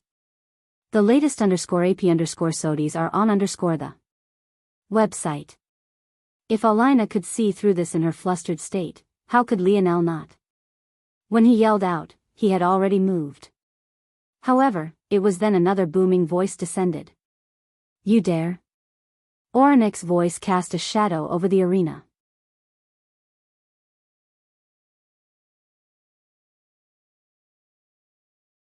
Chapter 1157. Oronek's expression was as dark as the night, fury marked between his brows. He hadn't thought that anyone would actually be so brazen as to interfere with the proceedings, especially after both he and especially Ganner had made it clear who held authority here and who didn't. Did he understand why Lionel was moving? Yes. Did he care about what that reason was? Absolutely not. Death was an inevitable part of these selections. There was a reason he hadn't done a single thing as Elther killed as he pleased. If anyone dared to try to stop Elther previously, he would have killed them on the spot. For Lionel to dare to do something like this before him. He was courting death. Lionel, however, had a vastly different perspective. He didn't care about the prestige of the Void Palace, nor did he care about Oronek's authority. All he cared about was the fact that Alina was a woman who had put her life on the line to save his brothers just several weeks ago. If he stood by and did nothing as she died, he wouldn't even be able to look the people of the moon in the eye. Lionel didn't want to put his grandmother in a situation where she had to take action. His movement and her movement held completely different weights.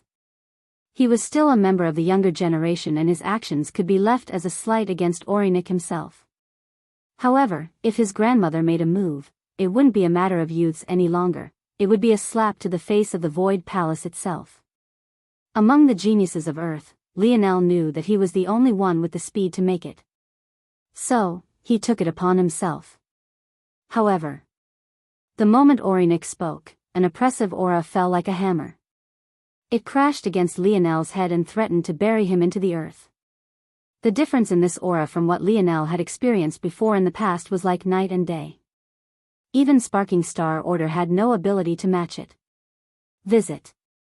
For the best no_vel_read_ing experience right then, though, Lionel's gaze flashed with a blinding violet light, a deep crimson hidden within suddenly lashing out and causing Oronek's aura to splinter like shards of glass.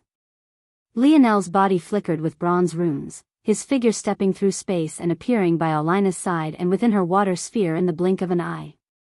Wrapping an arm around her waist, he stepped and pulled backward, his free hand tapping forward 3 times in quick succession. His arm moved so quickly that it left afterimages in the air, almost making it seem like he had 4 arms instead of just 2. Clang! Clang! Clang! The arrows deflected off of Lionel's fingers like they had rammed into a metal wall, causing even Lionel to raise a brow. His bronze runes had already vanished as he had only needed to activate them for a moment to boost his spatial affinity for an instant, but he was surprised by the strength of his body. In fact, now that he thought about it, he had miscalculated the amount of effort he would need to get here as well. With soft steps Lionel landed with Alina by his side, splashes of water landing around them as Alina looked around shaken, her face as pale as a sheet of paper. Are you all right? Lionel's brow furrowed, looking toward Alina. Yes. Yes, I'm all right. Visit.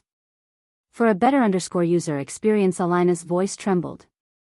She had faced death before, especially during her fight with the 3 whales. But never had it felt so close until now. It wasn't just that she faced death, it really felt like she had died for a moment. The entire arena seemed to freeze over as Oronek's gaze locked onto Lionel. The battle on the stage came to a grinding halt, no one certain of what to do any longer. At that moment, a torrent of boos rang down from the crowd above. They all felt they were rightfully pissed. It was fine when Elther killed people, but not when others wanted to kill Alina? Was there anything so good in this world? Do you treat my words as air? Lionel, who had been making sure that Alina was all right, only now turned toward Orinek. And what words are those? Lionel asked. Clearly not expecting to receive such an answer, Oronek's expression became fiercer. Ganner, who had been lazily reclining on his own chair, leaned his head on his palm, opening his eyes to reveal a gaze as sharp as a blade. Do you think this is your playground and you can do as you please? Visit. For the best no_vel_read_ing experience, how did I do as I pleased? I saved a friend of mine, so just disqualify her and continue with the round. I've done nothing to interfere with your process, nor did I take out anyone who didn't deserve to be taken out. So it's fine for your people to kill others, but they can't be killed themselves? Orinik hadn't expected to get into a shouting match with a junior. In fact, he would have already acted had it not been for the fact he knew that Lionel's grandmother would never allow him to die. Orinik didn't fear the elder, but without knowing where his own superior was, he would rather not put his life on the line to fight this battle. If he died and the Void Palace only punished them afterward, it wouldn't be worth it. First of all, I never stopped anyone else from trying to save their people. They can only blame themselves for being too slow. Secondly, weren't you the one who said there was no such thing as absolute fairness? My friend has lost and won't receive a position to enter the Void Palace. Does that mean she also has to die? Is that how your Void Palace proves how macho they are? By forcing people who don't have to die to do so? Aina? Where are you going? Yuri, who was shocked by what was happening here, suddenly realized that Aina had stood. But Aina was headed away instead of toward the stage. Visit. For a better user experience, I don't know, I don't like this. I'll be back when it's my turn. Her voice was just as unmoving and lacking in substance as it had been for the past several months.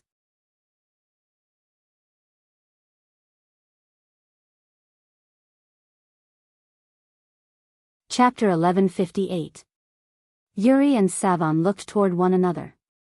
The stress between their brows was almost too obvious for all to see. It felt like they were a pair of mothers trying to care for their child, but the problem was that this child had the strength to flatten a mountain with a single stomp of her feet. Was it jealousy? Maybe it was a bit of that. But, from what Yuri and Savon understood about the situation, it was very likely that Aina was seeing something beyond that, something that she simply hated to see. Once again, Lionel was putting himself at risk for the sake of saving someone else. How many times had she already seen something like this? The trouble here, though, was the fact that they weren't sure what this meant for Aina's personality. Was it returning? Or was it a childlike temper tantrum triggered by something unknown? It was simply too hard to tell, and this wasn't exactly a situation where they would be able to tell either. The two worriedly looked toward Lionel. Even if it wasn't for Aina, they wouldn't want to see Lionel die here. But, if he really did die, who knew how it would affect Aina? Hearing the clear taunt in Lionel's words, Orinik's fury was at risk of tipping completely over. Leave it be. The sudden voice was like trickling rainwater, delicate and echoing. It was soothing to an almost impossible degree, and yet it washed over the arena with a momentum that made many freeze. The power behind it was so undeniable that no one seemed to even think of imagining the kind of beauty behind these words. Just the thought alone felt blasphemous. It was suddenly obvious to everyone present that Orinik, Ganner and the others were only the face of what the Void Palace had presented. The true brawn hadn't bothered to appear. Maybe precisely because they were unworthy. Visit. For the best no_vel_read_ng experience, the only one who furrowed his brows at this voice was Lionel. There was something odd and artificial about it. Though the voice sounded beautiful, he was of the opinion that it would sound even better if it wasn't so strained. Of course, he had no idea that his mother had changed the pitch of her voice slightly in the off chance that Lionel would recognize it. It seemed that she was right to be so cautious. Maybe only Lionel would be sharp enough to parse apart the difference. Lionel recovered quite quickly and nodded in thanks to seemingly empty air. Only after this did he lead Alina away and allow the rest of the second round to continue. Quite expectedly, no one dared to replicate what Lionel had done. The voice of the woman was like an imprint on their soul. She might have forgiven such a thing once, but who was to say that she would do so again? You didn't manage to stop him? Ganner looked toward Orinik, who had returned to their seating arrangements. The truth was that if Orinik had been standing near the stage, Lionel would have never been able to save Alina, at least not in time. However, because he hadn't seen much of a point in forcing himself to stand for the entirety of this day, he chose to return and sit, allowing the billboard to handle everything else. Unfortunately, this put him on the opposite side of the arena to where Lionel had come from, so he could only use his aura. He had thought it would be enough, but he couldn't have possibly expected that Lionel would be able to ignore it. Oranic's expression darkened, but he didn't give an answer. Ganner's lazy gaze had likewise become quite sharp. Despite his usual demeanor, he took his role in the Void Palace quite seriously as well. If not for their overseer saying something, they would have acted as well. It won't happen again. I didn't expect someone to actually be so brazen. Next time, I will attack directly. Visit. For a better user experience, Oranik had wanted to disqualify Lionel and strip him of the right to participate, but after their overseer spoke, he would be looking down on her if he continued to pursue the matter. However, he would remember this. Why do you look so down? Lionel smiled. He patted Alina on the head, but she continued to look down at the ground. Unshed tears threatened to spill over. If she wasn't scared about being an even greater burden by crying, maybe she would have already failed to hold them back. Lionel sighed. We can't win everything. Even though you failed this time, won't there be a next time? Alina's shoulders trembled. She looked up to find Lionel's kind smile. Next time? Of course. Lionel reassured. Isn't the only requirement that you be below the 6th dimension? Right now, you're only at tier 2. Between now and the next cycle, how much will you grow? By then, who will be able to stop you? Hearing such words, Alina suddenly felt a lot better. She didn't want to be left behind by everyone else. Which of them here didn't have their own personal battle to fight? Her small hands closed into fists. 2 single streaks of tears fell down her cheeks as she forced a smile. Visit. For the best no_vel_read_ng experience, yes, next time. She said resolutely. When the two made it back, Alina was immediately smothered by Joyce. As scared as Alina was to die, for a moment Joyce really thought she had lost her longtime friend. The two cried in each other's arms for a long while. Lionel took a deep breath, sitting by his grandmother's side. Grandma, am I too reckless? Lionel suddenly asked. Yes. Yes, definitely. Lionel smiled bitterly when he heard these words. But, he knew she was right. The trouble was, if he wasn't reckless, then who would be? There were certain things he couldn't just sit idly by and watch. These were his comrades and brothers and sisters in arms. He couldn't just let them die when he knew he could do something. Unfortunately, he knew that his actions had only painted an even larger target on the backs of the geniuses of Earth. One after another, the rounds passed by. Numerous so-called geniuses of Earth went up. But not a single one managed to pass. More coming later. Visit. For a better user experience.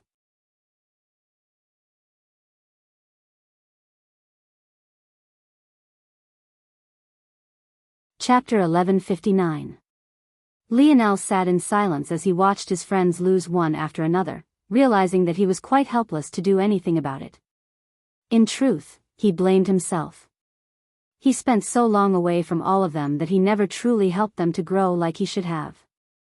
He buried his head away, chasing a woman he couldn't even explain his attraction to and leaving them to fend against the dimensional verse on their own. He spoke of helping people, but he couldn't even properly help those closest to him. In fact, he had only made things harder on them. The mountain they would have had to climb to earn a spot to enter the Void Palace was tall to begin with, but now with this target painted onto their backs, and their number disparity, an improbable cause had instantly become an impossible one. There was not the slightest hint of remorse. Without fail, the geniuses of Earth were the first to be cut down every time. If not for Lionel wising up and giving them some protection before they went up, it was likely that each one would have died. Lionel's brothers didn't fare any better than the rest. They, too, found themselves on the losing end of their battles. Fuck. Franco kicked his chair over. It flew out with such speed that it shattered into wood splinters the instant it hit a wall. But, that didn't seem to make him feel any better. Visit. For a better user experience, losing wasn't something Lionel and his brothers were used to. They had been a team for so long and could count on two hands the number of games they had lost in that more than decade span. Yet, each one of them, no matter how far apart they were, hit just as bad. There was a heavy silence, a fury, a subtle feeling of inadequacy. All the confidence Elther had helped them build up deflated like a balloon. A gloominess that Lionel didn't know how to fix took hold, but with it came an underlying determination. Lionel knew well how his brothers responded to adversity. Giving them words of encouragement now would only undermine and insult them. He was certain that this sort of humiliation wasn't something that would happen again.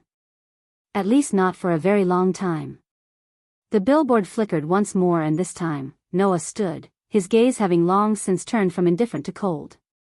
His gaze shifted over and met Lionel's. Though the two didn't exchange any words, their meaning was already clear. Noah's crystalline blue saber appeared long before he made it to the stage.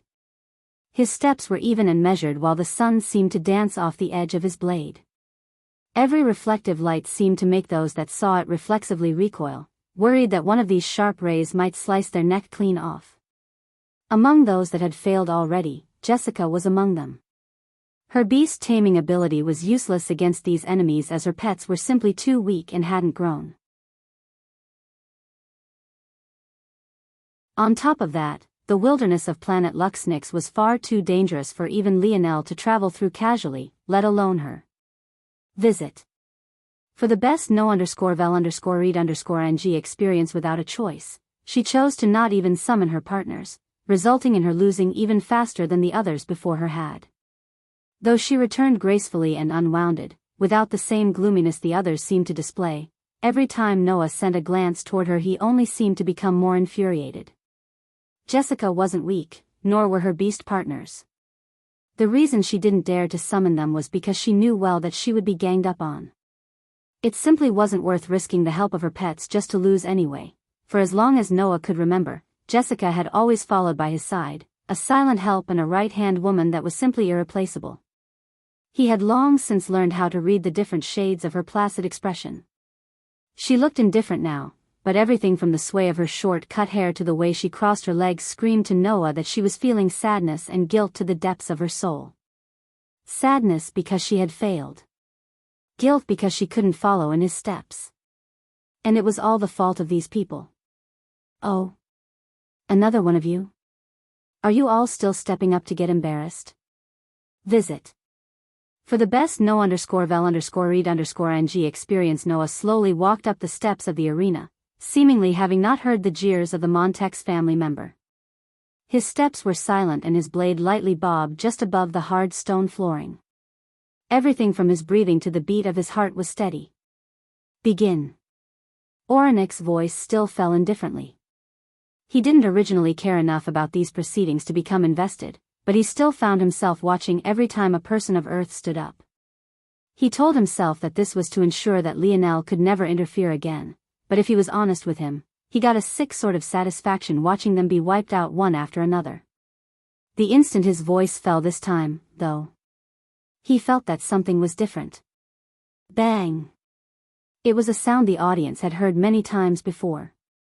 But, this time, it was so strong and cacophonous that the sturdy stone platform themselves shattered, sprinkling into the air like shards of glass. Each one of Noah's steps were heavy and there was nothing remotely elegant about his movement.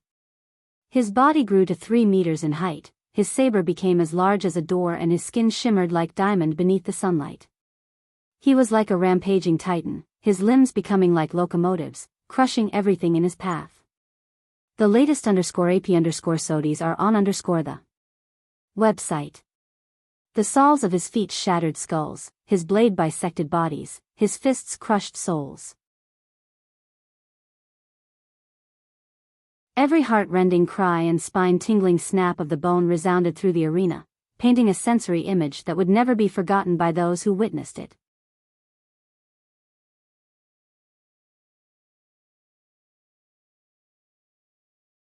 Chapter 1160. Noah heavily stepped off of the stage, his body drenched in blood from head to toe, none of which was his own. The arena couldn't help but be silent outside of his heavy step. When Noah returned, Roja stood with a doting expression on her face. She couldn't help but start wiping Noah off. Seeing how nonchalantly his grandmother was treating so much blood, Lionel suddenly got the feeling that maybe his family wasn't so normal. The dichotomy of sweet, old grandmother, helping her grandson wipe down the lifeblood of his murder victims. Just what kind of world was he in right now? Lionel's lip curled into a smile. Though the gloominess hadn't vanished, he could feel that Noah had vented much of their frustration. There was only so much that Lionel could do himself. At some point them witnessing his own success wouldn't move the needle anymore. However, seeing someone else do it gave them more courage to believe that they could do the same. Though the geniuses of Earth continued to lose after this, and even more miserably at that because Noah had re-energized their enemies, they still returned with their heads held high and a fire lit within their gaze. None of these people knew that the Lionel and his friends had only just experienced their metamorphosis not even half a decade ago. To have already reached such a stage in a short period of time was something to be proud of. And there'd come a day where they wouldn't have to show pride in their defeat, but could instead do so in their victory. The events of the day continued to wane. Of the people of Earth, most had already gone up and lost, unfortunately falling short. The latest _AP _SODIs are on the website. However, there were some success stories nonetheless. Carolus, the preeminent genius of the moon and a young man Lionel knew for his exceptionally high spatial affinity, managed to become the third person of Earth to claim their spot for the second day. His ability was devastating and one couldn't even approach him without fearing for their lives. Despite the fervor Noah had reignited, he still managed to weather the storm and claim his place. The next success story was more so of luck than of skill. But it was one that Lionel happily accepted nonetheless. Milan and Arnold were lucky enough to get drawn into the same group. Working together, Milan's defensive energy shield ability and Arnold's explosive palm ability, not to mention the latter's grasp of universal force, was the perfect tandem. What Lionel didn't notice was that Orinic's pupils had constricted into pinholes when he saw Arnold's use of universal force. It had to be remembered that originally, Arnold followed the same path of comprehending universal force as everyone else. He fused it with his palm force and made it one-dimensional. However, after his meeting with Lionel and the others, Lionel pointed him toward the more complete path of universal force after seeing his talent in it. Now, Arnold walked the same path of universal force that Lionel did, it was just that neither of them seemed to realize just how impossibly rare this path was, but Orinic, Ganner, and the other envoys of the Void Palace most certainly did. In fact, they had all but decided who would get the golden token after seeing this display, visit. For a better user experience time continued to speed by. Unfortunately, outside of Elther, Noah, Carolus, Milan and Arnold, no others made it. Compared to the accumulating numbers of the other families, it was quite pitiful. However, it wasn't terrible either.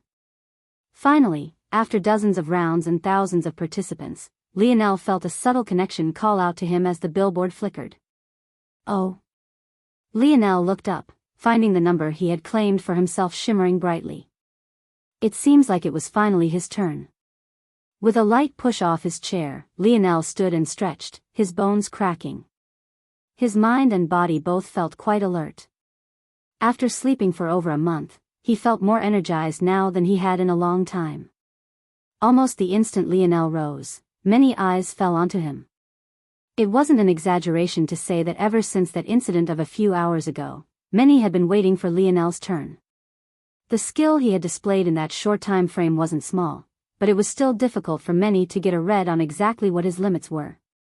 This was mostly because by the time people realized that someone actually had the audacity to move against the wishes of the Void Palace envoys, Lionel was already more than halfway there. It was hard to tell if he was just that fast, or if he had just reacted long before anyone else had. But now, all of those questions would be answered. The people of Earth had been being targeted by proxy only because they couldn't get at Lionel. But now that he was here, Lionel's steps were a lot lighter than Noah's despite the both of them being extremely heavy. He landed softly, his bare feet feeling the cool surface of the hard stone. Visit. For a better user experience comparatively speaking, Lionel was very casually dressed. he didn't have a weapon in hand, nor did he wear any armor. He wore a loose-fitting pair of sweatpants and a long-sleeved shirt that waved about in the wind, pulling against the toned silhouette of his torso. It was the kind of nonchalance that made those around him either furrow their brows or sneer. At that moment, the final contestant stepped forward, a curious glint in his eye. This young man was none other than Isaac, and his bow was already in hand. His piercing gaze landed on Lionel. As though a hawk, he scanned him up and down, the rest of his internal sight focused on his surroundings. This matter couldn't have been more perfect. Lionel and his people had slighted the Arundo. If Isaac defeated him, he would take a leg up on that distant cousin of his. But, he was still a cautious person. One scheme after another began to play in his mind. Isaac thought he was clever and calculated, but Lionel's mind was so clear at the moment that he could even count the steps of every insect within a kilometer radius right this moment. Such obvious glances weren't something he would miss. A bow. I don't think I need to use one here, though. Lionel thought to himself. Why don't we test out a few things instead? Lionel stood in the dead center of the arena, seemingly oblivious to the danger of his position. Begin. Visit. For a better user experience.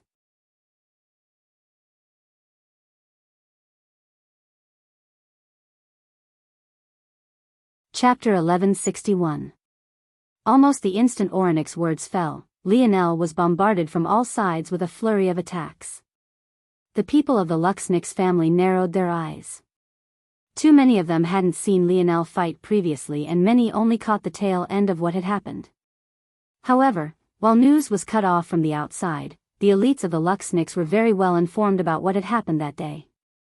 Right this moment, other than maybe Miguel, there wasn't a soul with Luxnix blood who wasn't paying very close attention, and that went doubly so for the members of the Luxnix who happened to be in the same group with Lionel. Lionel, though, felt as though his mind was working at speeds too fast for the world. For a moment, he just stood there, watching as these attacks charged toward him frame by frame as though it was all in slow motion. Lionel's hands slid into his pockets, his eyes slowly closing. Let's try. A strong surge of dream force coalesced around Lionel, his foot lightly tapping on the ground and causing a quickly expanding ring of dark gold to form. Bang! Bang! Bang! Bang! Lionel was buried. A cascade of never-ending attacks drowned his body in a flurry of force of all kinds. The clashing of opposing and synergizing of like elements made the explosion all the more volatile, the entire center of the arena imploding into a rain of stone, rock and billowing smoke. The latest _AP_SODIES are on _the website. However, right at that moment, a mighty roar sounded.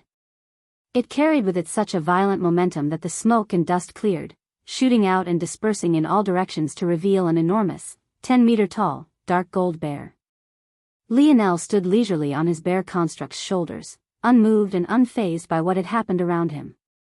The bombardment of force sometimes rebounded and was sometimes swallowed by the thick fur and skin of the dark gold bear. Even its roar alone caused a rain of arrows to shatter and fly off like broken kites in the sky, leaving those who were left to witness it all speechless. Lionel looked down at his bear construct. Not bad, it was quite interesting. Compared to more static defensive mage arts, this bear was a bit special. It carried with it the elasticity unique to a living being, making it so that the rebound of attacks was less grating on Lionel.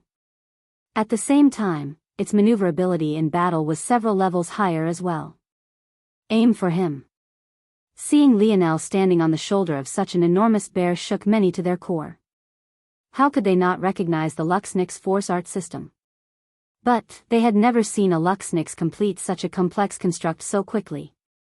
That said, they knew the weaknesses of the Luxnix force art system. More complex didn't always mean better. Lionel's bear construct swiped a paw at the air, standing high on its hind legs as another billowing roar left its lips. But, its speed was too slow and many made it through, aiming right for Lionel.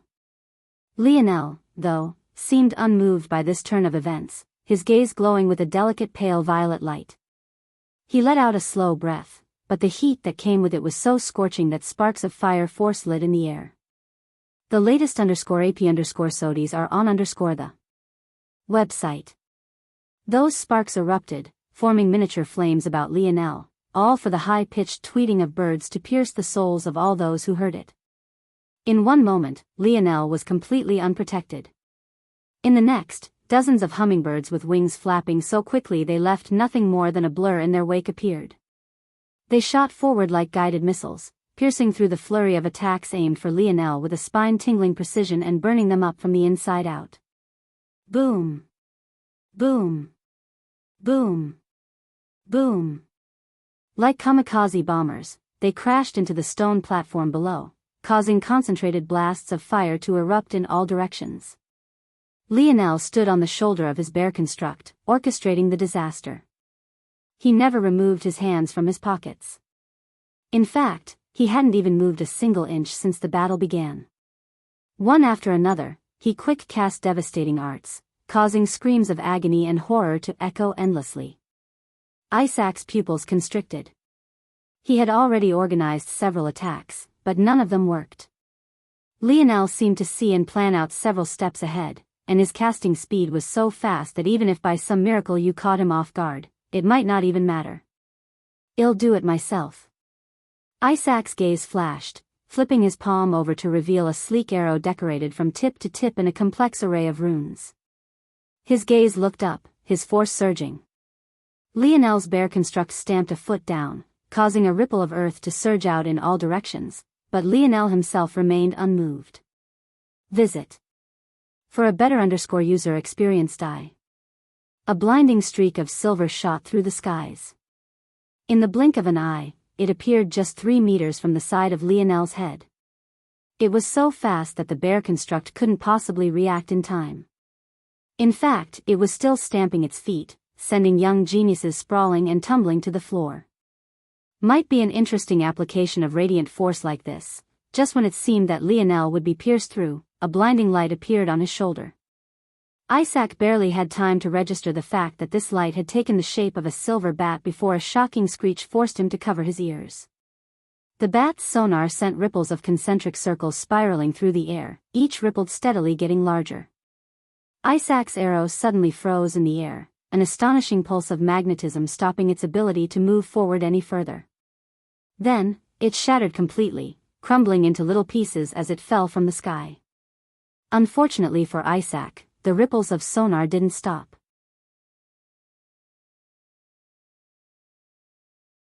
The high-pitched screech tunneled its way forward, crashing into Isaac in what felt like the blink of an eye. He thought that he would fly backward upon impact, but what actually happened made his eyes bleed as they reflected despair. Isaac. The latest _AP_SODIes are on the website. Bang! Isaac imploded, falling in a shower of blood, guts and gore.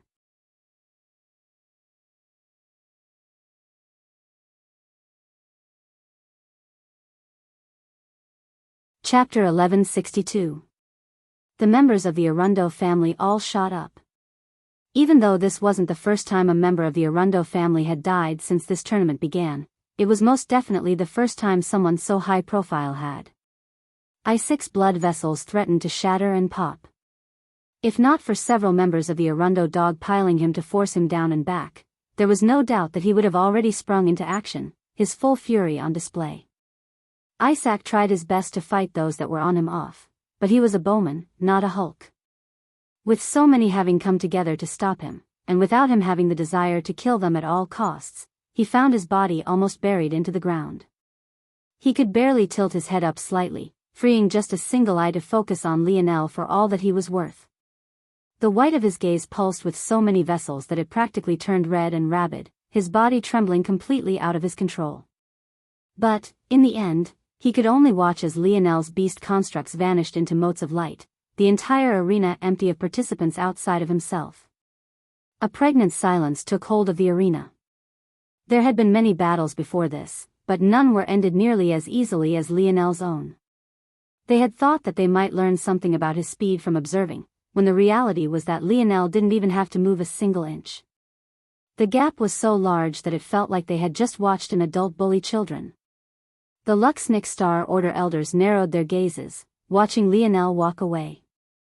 They too hadn't witnessed the fight between Elodie and Lionel, but from what they knew, it lasted several exchanges and was quite heated, even though Lionel won in the end. The latest _AP_SODIES are on the website. With that bit of information, they had of course concluded that Miguel would win easily. The gap between Miguel and the three arm heads was so large that it might as well have been night and day. Seeing Lionel fight now, there wasn't anything he had just done that Elodie couldn't. Well, Elodie couldn't quick cast in such a fashion, but their meaning was that he would have won just as easily. Still, seeing Lionel's talent in action made them wonder just how far he could go. Lionel returned to the group with a light smile on his face. "You're such a show-off, Cap," Milan laughed. "Is that jealousy I hear?" Lionel's ears perked up. "Fuck you." Milan dove forward and tackled Lionel, but he found his arms swinging at air. By the time he noticed Lionel jumped over him, it was far too late. He crashed into the ground, skidding for a few meters. The latest _AP_SODIES are on the website. An eruption of laughter filled Earth's seating space. However, seeing the cheeriness of their atmosphere only made the fury smoldering within Isaac's soul burn even brighter. He had never felt so much rage in his life. But he had already had his turn and didn't even have anywhere to vent it. "Let me go. I'm leaving." Isaac's voice seemed to have dropped several octaves. Only after the others were certain that he was, indeed, leaving the arena did the rest of the Arundo relax. Amidst the Arundo elders, their patriarch sat with a stoic expression, watching as Isaac turned and left. It was impossible to tell what he was thinking by just his facial features alone, but he didn't seem to have reacted to Isaac's death at all.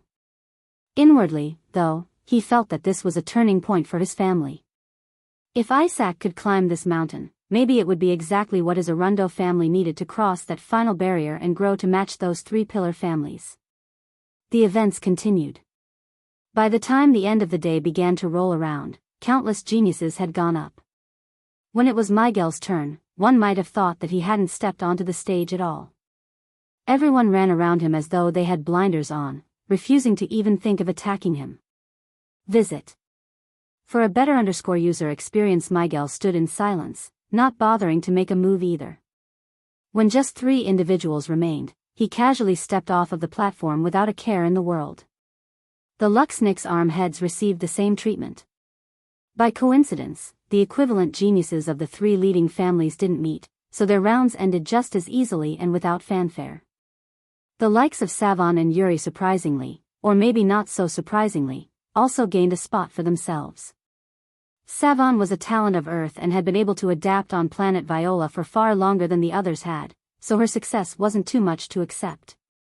As for Yuri, she was of mysterious origins to begin with and had always had more power than she displayed.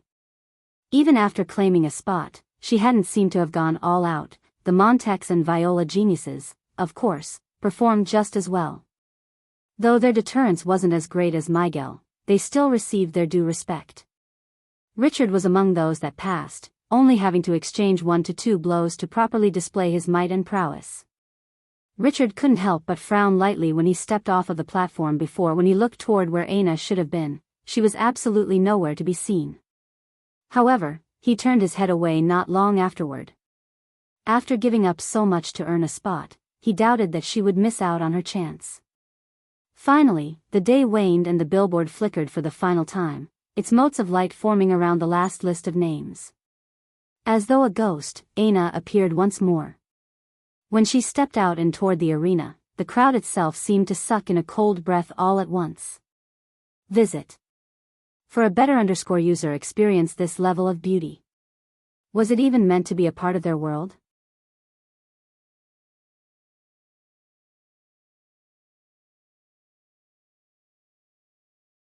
Chapter 1163. The current Aina didn't have the presence of maturity and elegance that a woman slowly reaching her prime should have. Her current mindset was quite infantile and she still hadn't quite grasped concepts of her own feminine wiles and charms. In addition, she had already learned to perfectly control her own mental coercion. After the shackles on her talent were released, she improved by leaps and bounds every day. And yet, none of it seemed to matter. For those here, this was the greatest beauty they had ever laid eyes on. Despite her indifference to the world, it only added to her charms, making her seem as though she had descended from another world entirely. The current Aina wore a flexible armor that wrapped around her curves almost too well, an enormous battle axe of red gold hovering to her back. Her every step carried its own explosive power, and the depth of black her armor and hair shared seemed to give her the tinge of a devilish vibe. Lionel fell into silence when his gaze landed on her again for the second time in a month. His expression didn't flicker and his arms remained crossed about his chest. He could tell with a single glance that she had improved vastly since he last saw her. Even after all his own improvements, he had next to no certainty of defeating her. In fact, he faintly felt that he might very well lose. It was a surprising conclusion for Lionel to come to, but it hardly moved the needle for him one way or another. After a month of rest, Lionel felt that he finally understood what bothered him so much about all of this. Objectively, he knew how he had hurt Aina. She was in a vulnerable point in her life and she was heavily reliant on him. That moment hadn't been the first time she got mad at him for risking his life for the sake of others. He had lost count of the number of times she had insisted that he should put himself first. Visit. For a better user experience, he and Aina had been clashing in this way even long before they made their relationship official. That day, when Lionel excitedly left the Mayan zone, eager to see her again, and she pierced a hand through Conrad's heart. Lionel knew that had been her way of waking him up to reality. Not only was she not solely that shy and timid girl he had known, but she was precisely the kind of cold-blooded murderer Lionel himself never wanted to become. Time and time again, they faced this exact clash. Even in the Joan zone, when Aina and he almost died because he was too soft with how he used his blade, even so far back they had always butted heads. Lionel knew this. He knew how she felt. So why had he reacted the way he had? The answer was so obvious that Lionel felt that he had been running away from it as opposed to chasing it like he should have been. All those years, Lionel had always been chasing after Aina, always doing the things she wanted, how she wanted to do them. He never batted an eye, never complained, and always followed along, happy just to be by her side. This wasn't a burden on him, and for him to pretend like it had been would be nothing more than revisionist history. He had been happy to do it. She was the woman he loved, the only woman he loved. To him, doing things for her wasn't a sacrifice, it was a pleasure, a privilege. However, when the day came that Lionel finally had something he wanted to fight for himself, a goal he wanted to aspire toward and chase. Rather than receiving the same sort of support he had always given Aina, what he received in return was doubt and insecurity. When Lionel told Aina about his dreams, about how he wanted to unite the dimensional verse and have her by his side as his queen, he didn't receive the eagerness and support he had been expecting. Instead, he received a questioning that he would have expected from a stranger or a person who didn't care about what his own hopes and aspirations were. The latest _AP_SODIes are on the website. He received the words of a person who didn't believe in him. That day, when Aina left him, it was just more of the same. Lionel understood how she felt, he truly did. She had gone through so much trauma in her life and didn't deserve any more. But, in his eyes, the fundamental root of it all was that she didn't believe in him. When Lionel met an opponent that didn't believe in him, he would just defeat them. When he met an enemy that didn't believe in him, he would just kill them. When he met a mountain no one believed he could climb, he would ignore those who looked down on him and climb it anyway. The one fundamental truth about himself was that he absolutely hated to lose. Maybe why he was so good at following his father's mantras of respect and persistence was exactly because of this. This was such a core part of who he was that he excelled in everything he did, even when it was something he didn't like very much. Maybe this was Lionel's own brand of arrogance, that deep-seated belief in himself that couldn't accept the speculation and doubt of others. The question though. What would he to do when the person who didn't believe in him was someone he had given his heart to? How could he ignore her? How could he defeat her? How could he kill her? He didn't know the answer to that. So, visit. For a better user experience, he sat and watched as the love of his life wowed the crowd, her skills and movements breathing life into the world. He sat and watched as she cleared her group, easily claiming her spot with her back to him. He sat and watched as another man with a grin of pride on his face that should have been his own stepped before everyone, boisterously laughing as he pointed toward her. I want to thank the Montex and Luxnix family for allowing me this stage. Richard's voice boomed. Now that today's event has ended and there will be a gap between today and the second day's rounds, I would like to make an announcement to everyone. 2 days from now, my fiancée Aina Brazinger will be getting married. I invite all those in attendance today to bear witness to the first day of the rest of our lives. A certain shift took place in the atmosphere. Feelings of awe, worship and envy took hold. To have such a woman as a wife. Just how lucky was this Viola family crown heir? Finally. Lionel stopped watching, his eyes closing in peace. He finally had his answer. Now, he could let go. The latest _AP_SODIes are on the website. Author's note, I'll have to ask you guys to trust me, this won't end like you think it will. If you want books that can subvert tropes, you have to give an author a chance first, LMAO. Anywho, the main purpose of this note is to tell you guys that my birthday is tomorrow, so I won't be uploading. We'll be back the day after. Love you guys, love.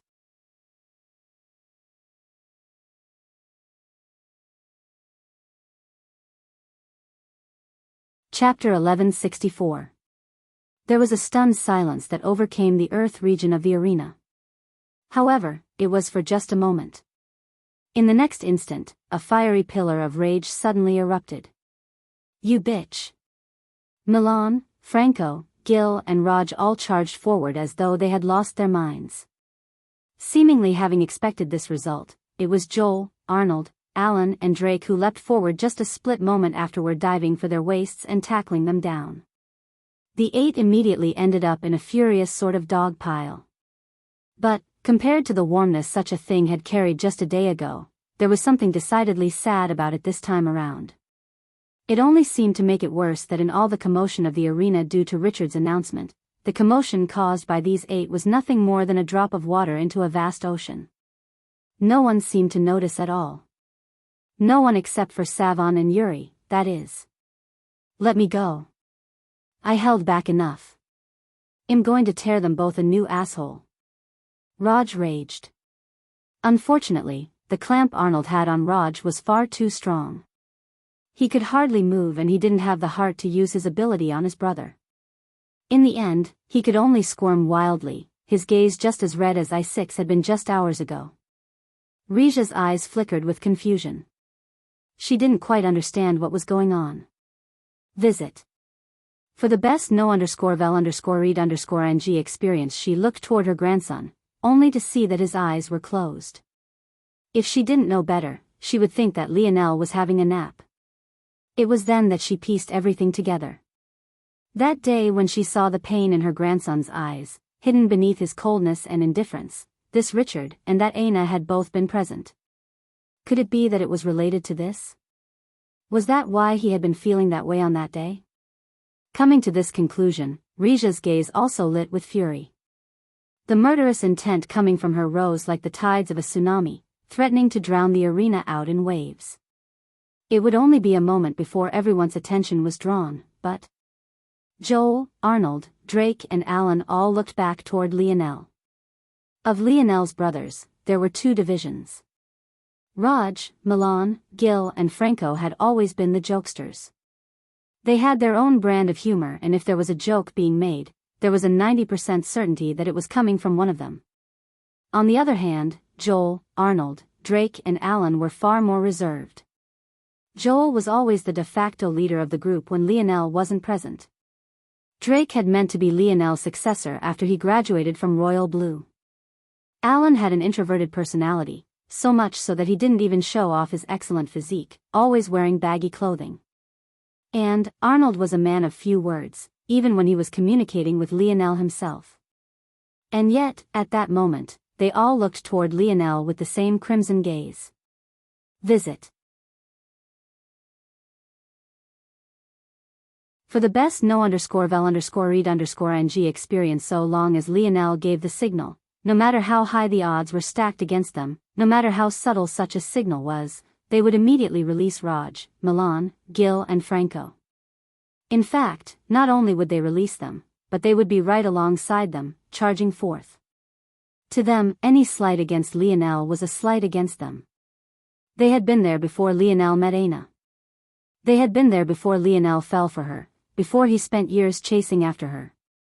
He had never shown any interest in any other woman.